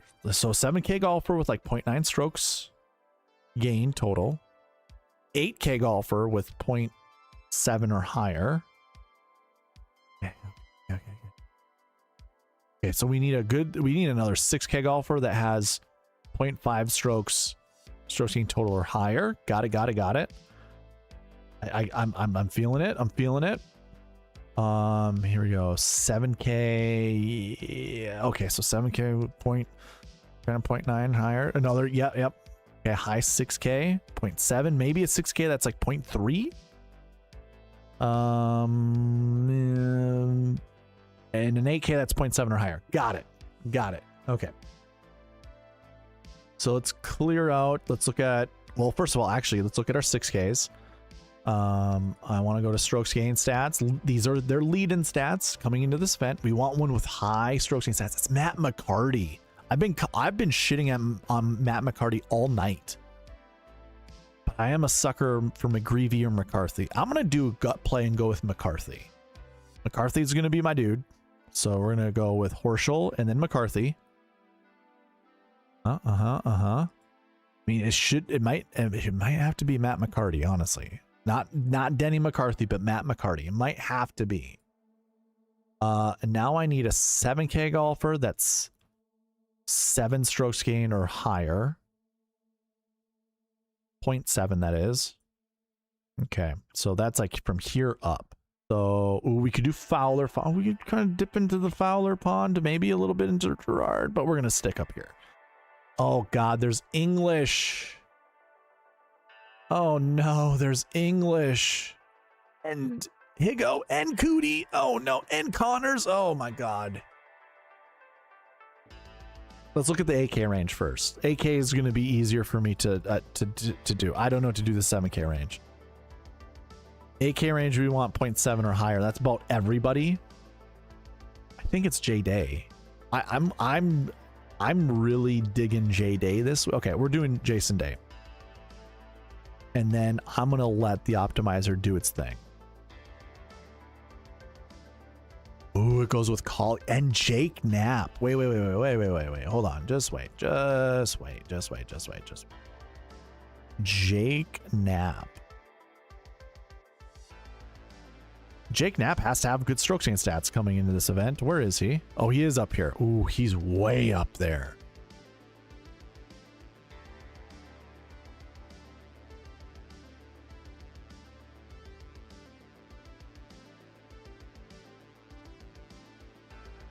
Okay, digging it. So Knapp, I'm gonna kick Knapp out. Actually, let's kick Bud Colley out.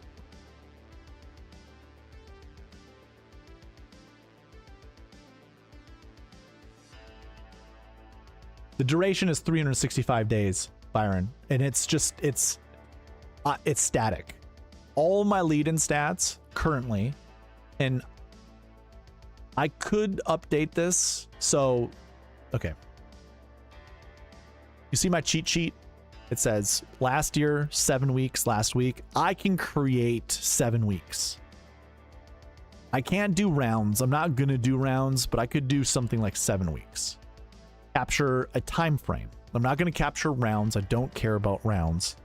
I care more about time frame. So I could do I think, honestly, the last 12 weeks or the last 11 weeks makes more sense. Because 11 weeks technically goes back 12 weeks. Because you're counting this week that's happening plus the 11 weeks prior to. I think 11 is the sweet spot, honestly. So if I were to go back at the last... So I could do that too. And I could create a bucket system for the last 12 weeks for strokes gain stats and the last 7 weeks for strokes gain stats. But then it's like, you're looking at a lot of data. I just like looking at... Again, Darbo, did you reset your optimizer to original settings? I did. Yeah. Yeah, everything in here. The only thing I would have messed with is this right here. The only thing I'd have messed with.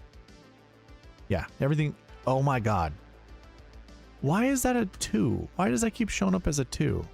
That happened before as well. But we didn't play Hideki with Scottie, so it's fine. That's fine. I'm not going to play Kevin Yu.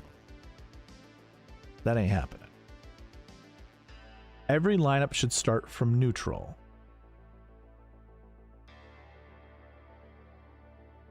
What do you mean? I'm locking in certain golfers. I locked in Day. I locked in Scheffler. I locked in McCarthy. And I locked in Horschel. Because I do want to lock those guys in. So those 4 guys are getting locked in, and then the other lineups are just going to be built based off of that. Like something like this is fine. I don't mind Cootie and Stevens. I know Cootie has a ton of strokes gain stats, or his strokes gain total is high. I don't know about Stevens, but I don't mind it. Probably going to kick out Cootie, though. This lineup is fine. Patrick Rogers with Jake Knapp.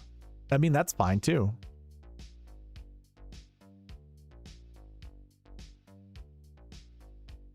Lowry's in a lot of my lineups with his friend Rory.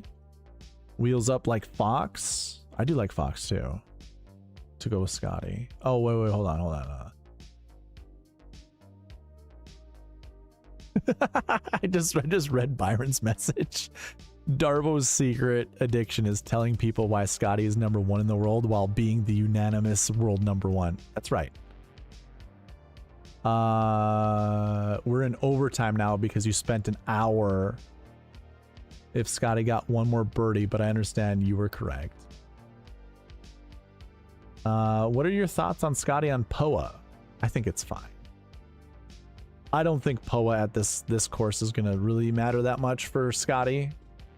I honestly don't even think these events this early in the year on POA are that big of a deal. I think POA becomes really problematic in the summertime on California courses. Like the POA wasn't even that big of a deal at the Farmers. It kind of was, but it wasn't. It can be. Let's put it that way. It can be. And yeah, I think it, yeah. You got to go Scottie and the Assassin. Okay. John Bizzle coming in late with the #1. If the weather holds up as gloomy, should we be bumping Marco Penge and other European-born golfers up in our rankings? They usually handle the elements better than fair weather guys. What year did weather really matter at this event that a European golfer played better than anyone else? Are we just like, are we considering Rory and Justin Rose as two guys?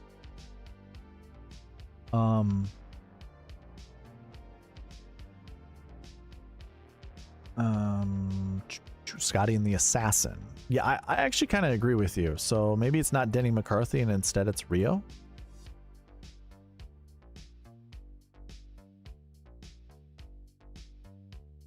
Oh, we get Ryan Fox here.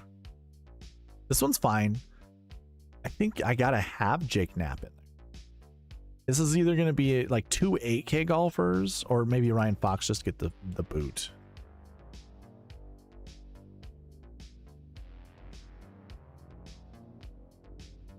Jaeger bombs, probably not. I don't need Jake Knapp in everything.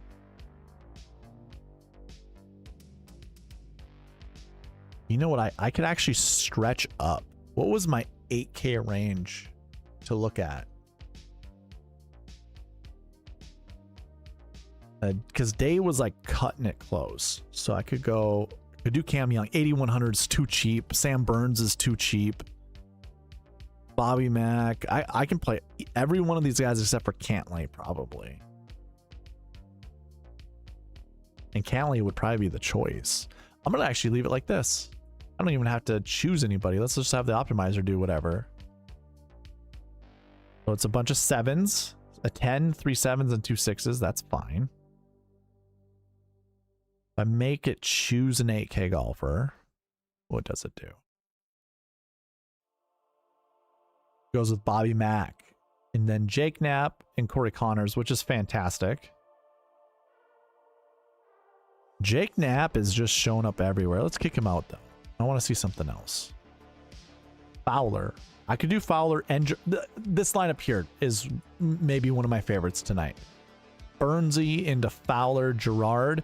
These, like, Fowler probably isn't being selected in many lineups this week. So that's one way I could get different if I was building a Scottie lineup. But let's kick out Fowler in this one and see what else we can do. Bobby Mack. I don't want Jordan Spieth. I really don't care for Jordan Spieth, just like Byron. Byron doesn't care about Jordan Spieth either. Z Chronic Nebula, what's up, man? Hello there. What a great start to the PGA New Year thus far. I think so too. So why has he never won on POA? Byron, did you not just correct yourself? He won at the Procore. You said this on Twitter, on X. You're like, oh, I said this in my podcast or whatever, only to realize he's won on the Procore. When I say neutral, I mean no filters. For the optimizer?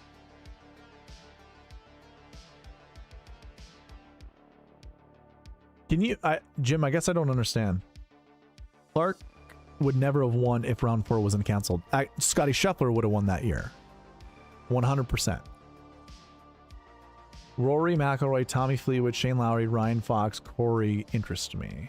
Yeah, those are sweet. Every lineup should start from neutral. Again, Darvo, did you reset your optimizer to original settings? I answer that question, Jim. I guess I don't understand what you... Even when you say every lineup should start from neutral, I also don't know what that means either. If I'm telling the optimizer that I want it to do certain things... Someone corrected me saying it was POA bent. Oh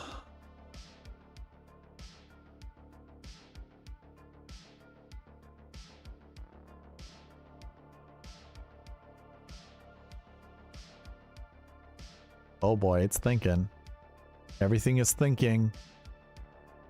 I've used up too much data. Too many windows are open. All right, let's refresh. Refresh. I guess I can do the round by round thing and put in Scottie. Go in the grass stats. Oh boy, I'm using a lot of energy right now apparently. Sheldon Anderson, what's up, man?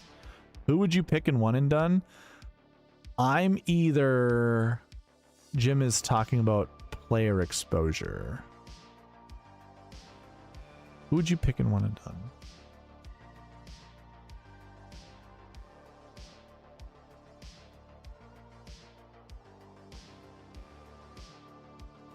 Oh, shoot. Yeah, American Express, Procore, the Open.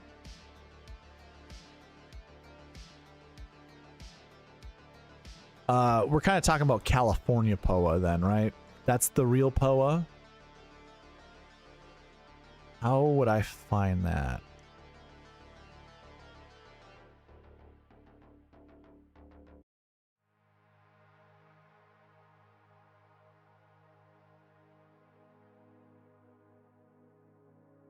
Because I understand what you're saying, and I agree with you. Because like some of the American Express, that POA, we treat that as bent grass. We don't treat that as POA. That's an overseed that we just treat as POA.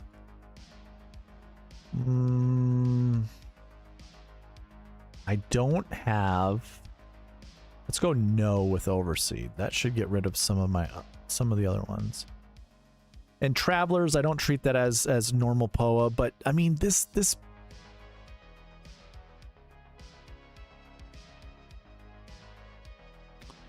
Keith Stewart said this with Pat Mayo. He was talking about how the Northeast POA is not the same as California POA. But what Keith was talking about is the POA right now, with how damp and cool the temperatures are, the heads don't really, they don't grow as fast as you would think. Like they don't flower. And the flowering of the POA makes it bumpy. So if they're not flowering at the rate that we've seen like Torrey Pines do for the US Open, that's where I would actually consider POA to be at its worst. I don't like soggy POA, just like at the Farmers. Like we were just talking about this with the Farmers. I would say you would treat the same way here at the Pebble Beach Pro-Am, because it's going to be a damper, a softer, they're going to be softer greens. The POA is going to definitely track differently. Like when you step on it, it's going to, you know, leave imprints and probably pull up some of the grass. Yeah, the POA can get rough here if it's wet. But I don't know if it's really going to be that wet.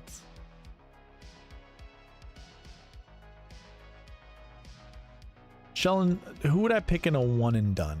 I have a wonderful tool that I haven't showcased today yet. We can look at this week, golfers in the field this week, and I usually just go to top 10s. This is going to give me the amount of top 10s. I could also just go average finish, I guess. And I'm going to just select the tournament we're at, so AT&T. Sometimes I like to look at like 4 tournaments at a time, like lead-in stuff. If we did this and we look at the best finishes at this event, we can see Danny Berger is up top. Scottie Scheffler is next. Jason Day, Grillo, Morikawa, Cantlay, Higo, Rose.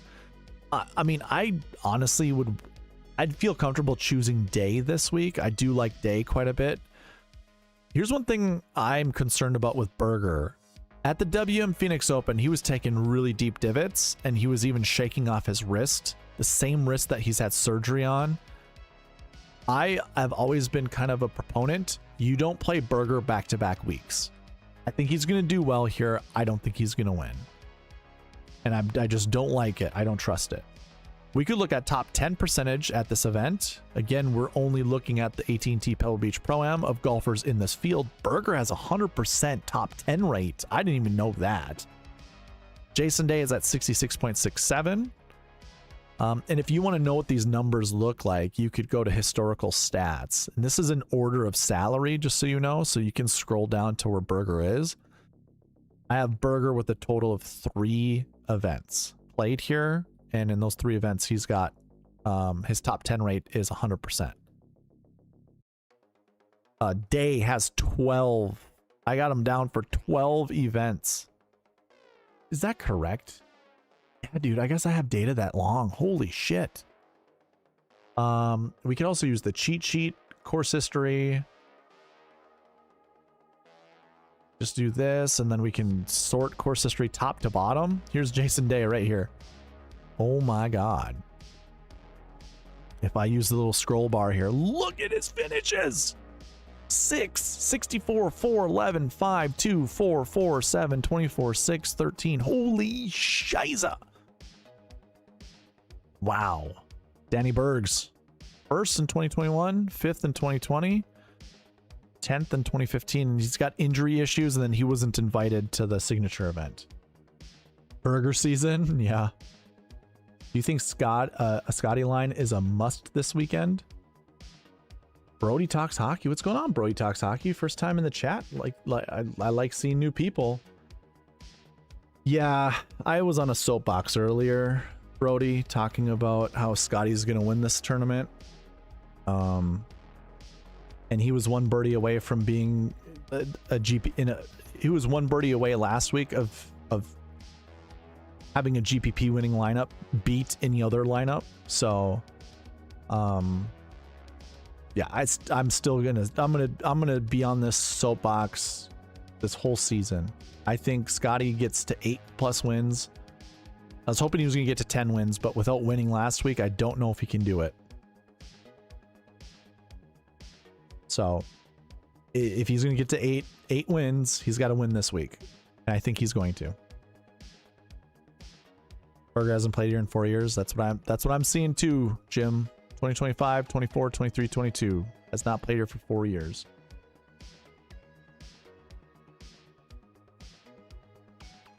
Yeah, it's probably gonna be Jason Day. I don't want to. I think Scottie's gonna win, and I guess I think I would just feel more comfortable playing Scottie at the Memorial. I guess, if I'm being honest, because I don't know anyone else that's going to contend with him at the Memorial. And I think this is a good spot to put Day, but I might rethink that. You know, like, I don't want to waste a Scottie Scheffler spot. And I think this is a perfect tournament for him. I think he wins by 3 or 4. I think he wins by 3 or 4. Jim goes, Poa Triv and Poa Anwa are way different. Darbo and Byron, we play on bent Poa every day in the Midwest. That's true. But there are some courses in the Midwest that the Poa gets very thick. And you are actually playing on very similar Poa than you would be on California.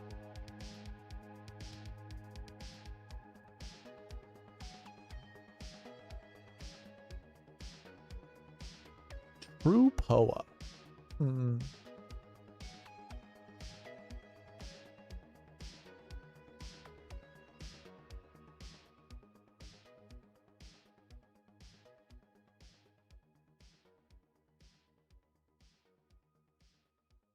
Is the rough supposed to be super thick this week? I don't think it is, right?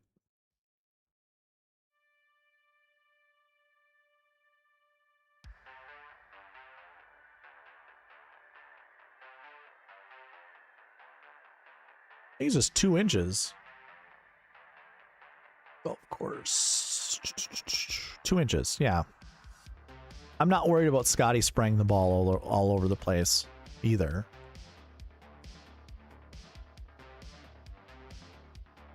Yeah, I don't know. Anybody else have any other questions? English's recent form is really good, so I think I'm going to go with him in my Scottie lineup because the optimizer keeps telling me, yeah. If I just build a Scottie lineup without any influences except for the buckets. Also, Jim, I'm so intrigued as to what you were saying. Or, I mean, this is a pretty good lineup here. Scheffler, McIntyre, Cootie, Hall, Fox, Collie. You said it should start from neutral. But I just don't know what that means. I don't know what that means. Here, I'm going to do something that I don't typically do. I'm going to give you the ultimate. No, this is just based off my model and nothing else. No buckets, nothing. I'll even change the salary to 49,000 and run the optimizer. This is your most optimal lineup. Scheffler, English, Cootie, Gerard, Satsune, and Fox. So, oh my God, the assassin's in there with Fox. I mean, that's a pretty fantastic lineup, honestly. No buckets, ladies and gentlemen, no buckets. A non-Scottie lineup would look like this. Fleetwood, Henley, Knapp, Cootie, Fowler, and Gerard. Yeah. Oh, that was actually different.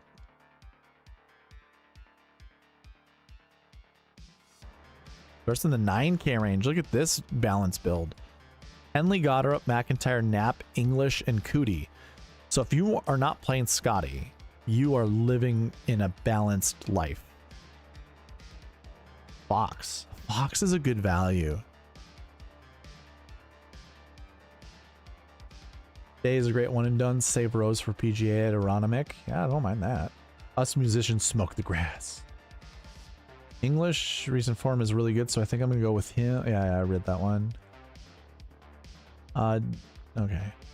AJ goes, I think it's because at the beginning it changed everyone to 100% and 6K to 6%. Yeah, I did that. Reply, Jim.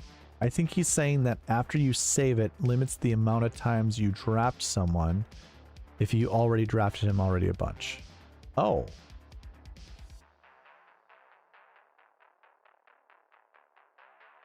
That's true. That's true.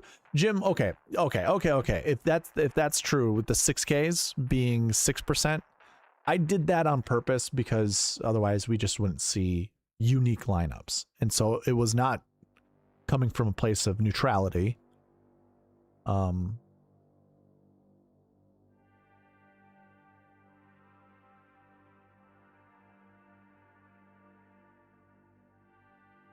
Yeah.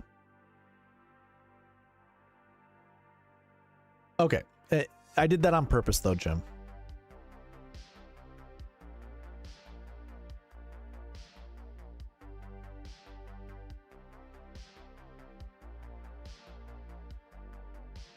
Yeah, I did do that. I did that on purpose.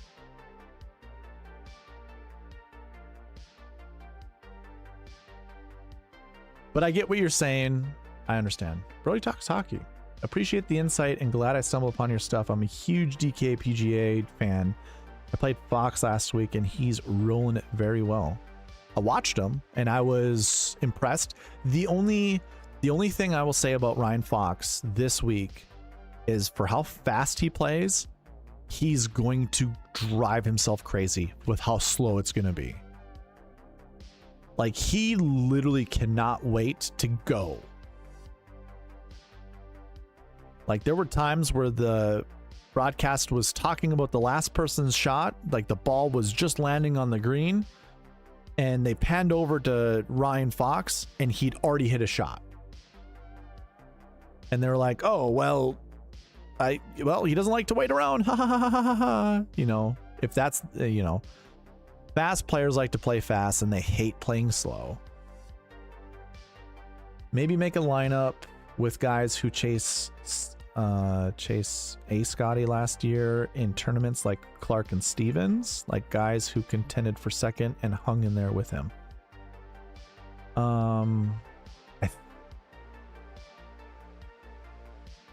What? Maybe make a lineup with guys who chased Scottie last year in tournaments like Clark and Stevens. Like guys who contended for second and hung in there with him.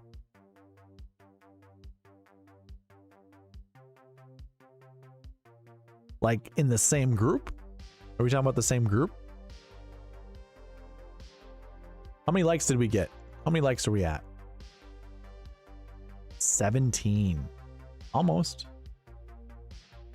Almost. Oh my God. Shane Schultz.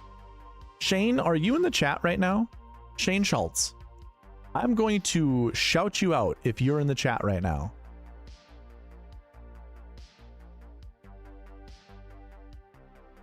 Fuck yeah, dude. I just got myself a lifetime member. A founding member. Shane Schultz. Hell yeah, dude. I'm checking my emails for optimizer requests. That is a pleasant surprise, man. Holy shit. That is awesome.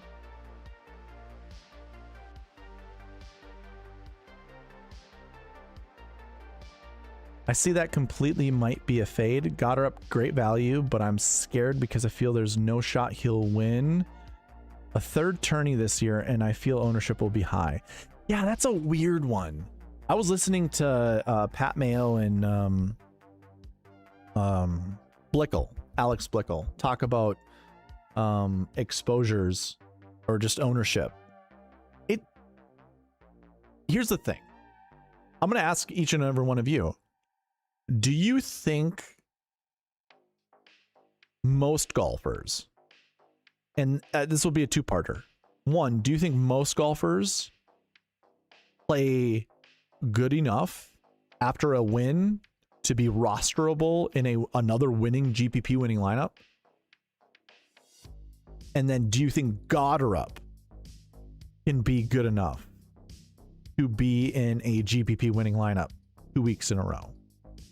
So one is, do you think most players can go from winning an event to being good enough to be in a GPP winning event, or lineup?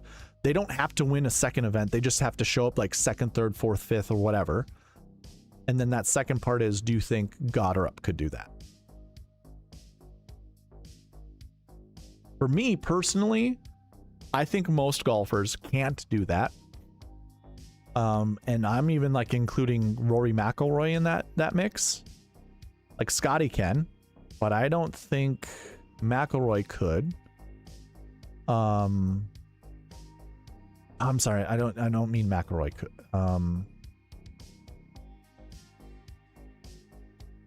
I don't think most players can. In their primes, yes. And then Goddard might be in his prime. Good night. What's up, man? Nice to see you. See, I just don't see it, but he's been so solid I could see it. But Scottie, of course. Yeah, and I guess my whole point to that is, I think most people, and I see, this is one of those things I wish people track this more often, is when this scenario happens, when this situation happens, how often does the ownership just think? You know, like, okay, Goddard just won last week. Is he going to win the next event, which is a signature event with all the best golfers in the field? Probably not, right? I think the ownership's actually going to be lower. Lucas Glover has entered the chat. Oh my God, but Lucas Glover's a hillbilly that doesn't know his right shoe from his left shoe. Like, I don't know. I think Rory looks real nice. I'll always remember that sound bite from him. Who's the best dressed on the PGA Tour? I don't know. I think Rory looks real nice. You think Goddard can be top 20 for sure, but I'm not sure about top 10. If he does finish top 10, do you guys think he might be the same caliber of golfer as Rory McIlroy? But he won 2/3 of a playoff events that one time. Yeah, Lucas Glover. In Southern, well, St. Jude was a Southern course. I don't remember where the other one was. Didn't he win Wyndham into the St. Jude? Or did he do St. Jude to BMW? I don't remember. Dude, I'm so jazzed up. I got a lifetime member. AJ, lifetime member is the exact same amount that has always been. $5.99.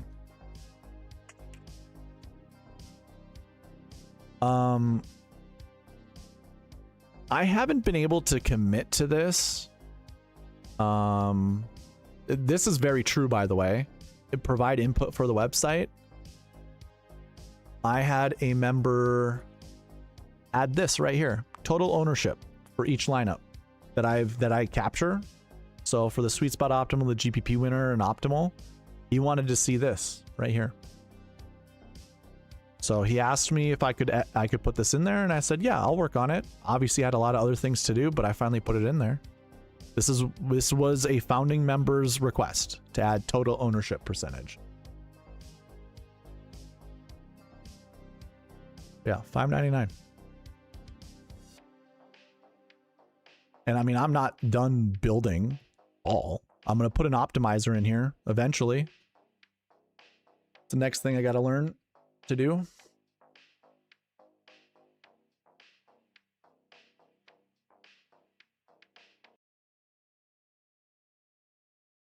Most golfers who win don't win back-to-back. It's hard. Taxing on the body. Do I have a tool that shows us what happens after a golfer wins? Actually,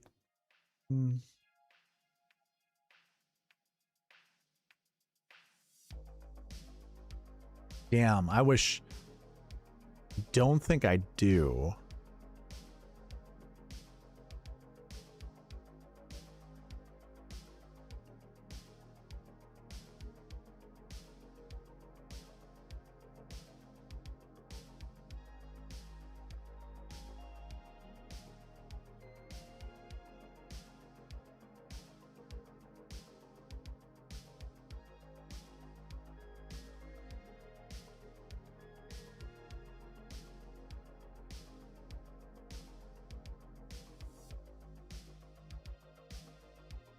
Gosh. Okay. I want to create a tool. I want to create a page that essentially, like, you see how I have course history here just for the cheat sheet? I want this for historical. So you could plug in a tournament and then you could see the course history of all the golfers and it would be in the same fashion. I want to do that for recent form as well. But that also makes me think that I could do something with that. Finishing the, you know, if you finish first place, what's the average finishing position for your next event? That'd be a cool thing to build. And I could do that. That'd be pretty simple, I think. Yeah, that'd be cool.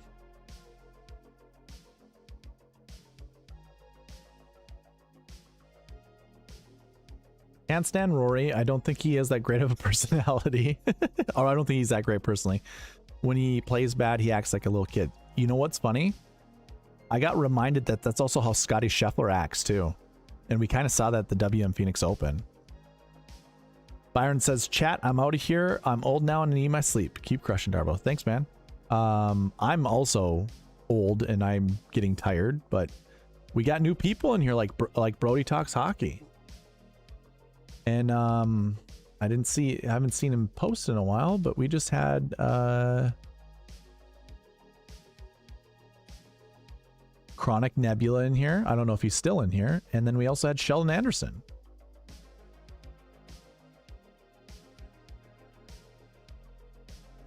Let's see here.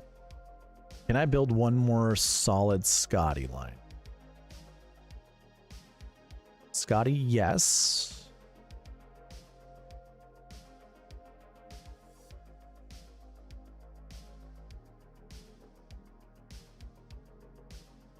I think Scottie and Day is like the best combo.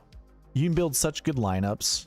And if you like, I am kind of a sucker for Horschel.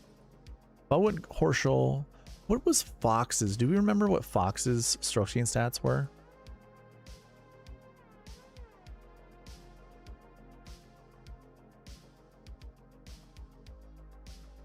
Oh, he's good. Oh my God, yeah. Yeah. Sign me up for Fox. Yeah. I don't like that he's impatient, but this is great. These two guys. I don't want Spieth, and I don't mind Cootie, but I don't want to go Spieth.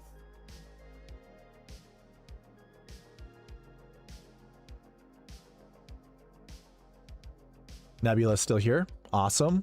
Love to see you still here. Logan, good night if you're heading. See you later, bud.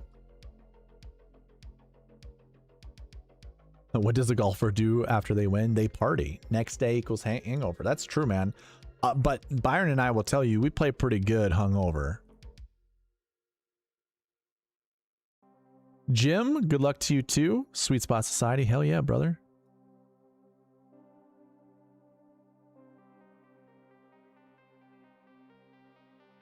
Oh, that's awesome. Dan came in sub to you. That's wonderful.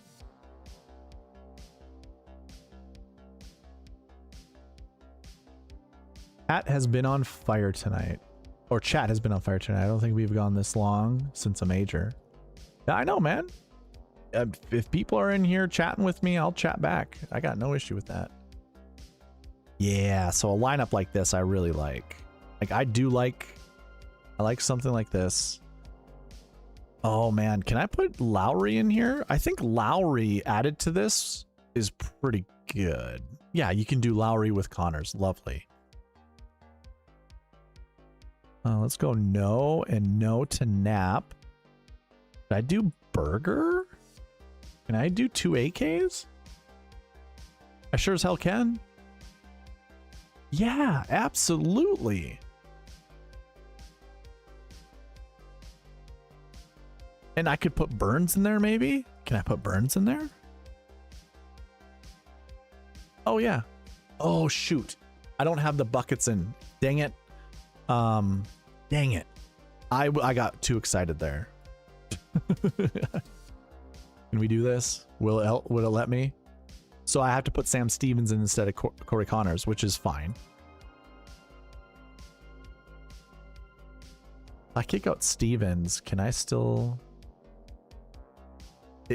will it give me Higo? Because if Higo's in it, Higo had great stroke gain stats heading into this. Nah, it breaks it. Okay.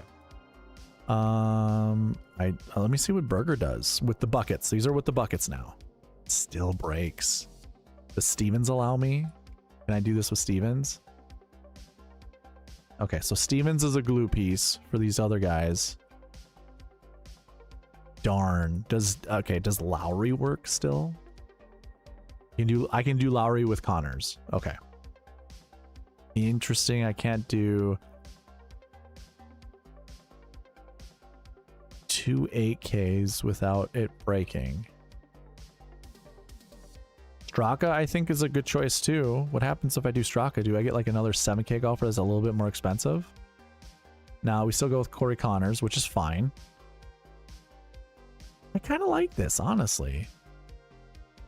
I could do 77. Oh, could I do JT Poston, I wonder? Corey Connors is too good. Even if it was Aaron Rye, I think that's fine. Kurt Kitayama. I don't think I want Kitayama in a lineup, but I'm not gonna hate it. Any concerns about players who haven't played since the Sony? Yeah. I mean, that's what the bucket system's beautiful for, right? Well, because like all we would be looking for is like golfers who didn't play last week, I guess. And I don't think I actually have a tool that can show us. We'd have to use the old school sheets here. I mean, there's Rory. There's Rory for you. Didn't even play that whole time and was okay. But to your point, everybody, yeah, not Scheffler and not Rory. Minwoo. We consider the Tournament of Champions or the Century as the Sony this year because we would have the same amount of events going into the field. Yeah, everybody has finishes. So who are you talking about? Which golfer are you talking about? Here, this guy would work. Hovland and Seamus, but they're not in any good positions. No one here. Oh, yeah, not too many people actually fit that. Joanne, what's up? She says yes, but I don't know what that yes is for.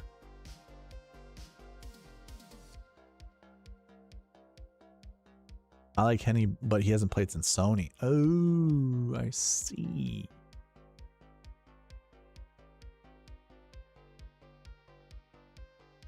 Yeah, I don't think that matters. He's such a solid player. I mean, he came back and he played the Sony and he was just fine, right? I'd kind of treat it like that. Treat it as such. All right, guys. I'm going to put a 3-minute timer on. We're at midnight already? Good God. I'm not doing a fourth. Actually, you know what? Sure. We can do a fourth roll call. We can do that. That's fine. I don't need me to put the timer on. Fourth roll call. This is all I want you to write in the chat. Good night. That's it. That'll get you another roll call. I actually have to add someone, right? Someone came in real late.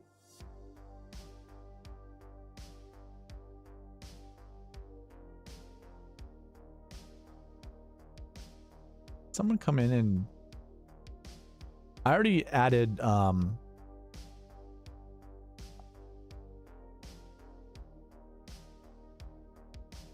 think it was Phil.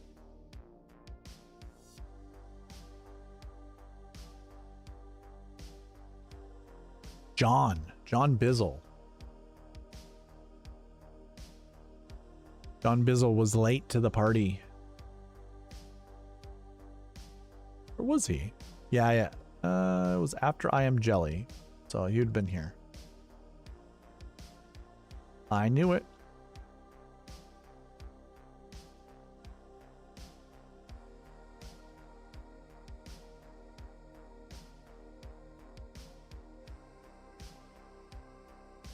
Look at you guys, man. There's 5 roll calls when like the beginning of the year, there's only like 2 roll calls a night.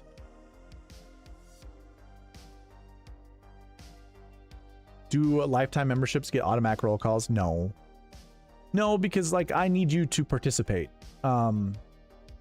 Lifetime members, I mean, so what I was saying is, yeah, access to all content. I think at some point in time, I'm gonna give access to all my spreadsheets. So if you wanted this, you could have all my spreadsheets, like all my Google Sheets. I don't know when I'm going to do that. It's not going to be now, but when I stop doing spreadsheets, basically what I'll do is I'll give you all of this. I'll give you access to all of these spreadsheets that I have. So like it says owner's me. I'm not sharing it with anybody. But that will probably be something I'll give away. At some point in time, I'm going to have members only t-shirts that will only be for founding members of the website. Again, you input. Sometimes I'll have tools that I'm either sometimes I'll have tools that I'm just testing out that you will have access to that nobody else will have access to. Some pages will only be you'll get to see before anyone else. Stuff like that. Good night. Add me. All right, man.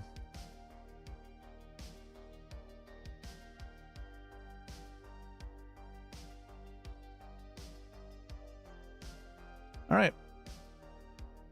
Any other questions? Anything else? A long stream. 4 hours long. It's crazy. It's nuts, dude.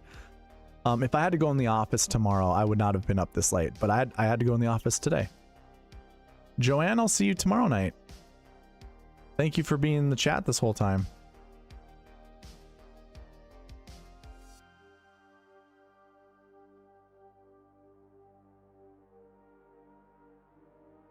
Good luck to you too, Joanne. All right, guys. Anything else? Anybody? Bueller? Email me right there. Oh, just was on the screen. SweetSpotDFS@gmail.com. If you got any questions, I will send out the optimizers right after I get off. Whoever requested them, right when I end the stream, turn the lights off, I will start working on sending the optimizers to you guys. Other than that, that's all that I have. So yeah, see you all tomorrow for those that are white tier members and above here on the channel. I'll see you tomorrow night when I go live at 9 p.m. Central Standard Time. But anyways, the rest of you guys, thank you all for watching. See you later. Bye.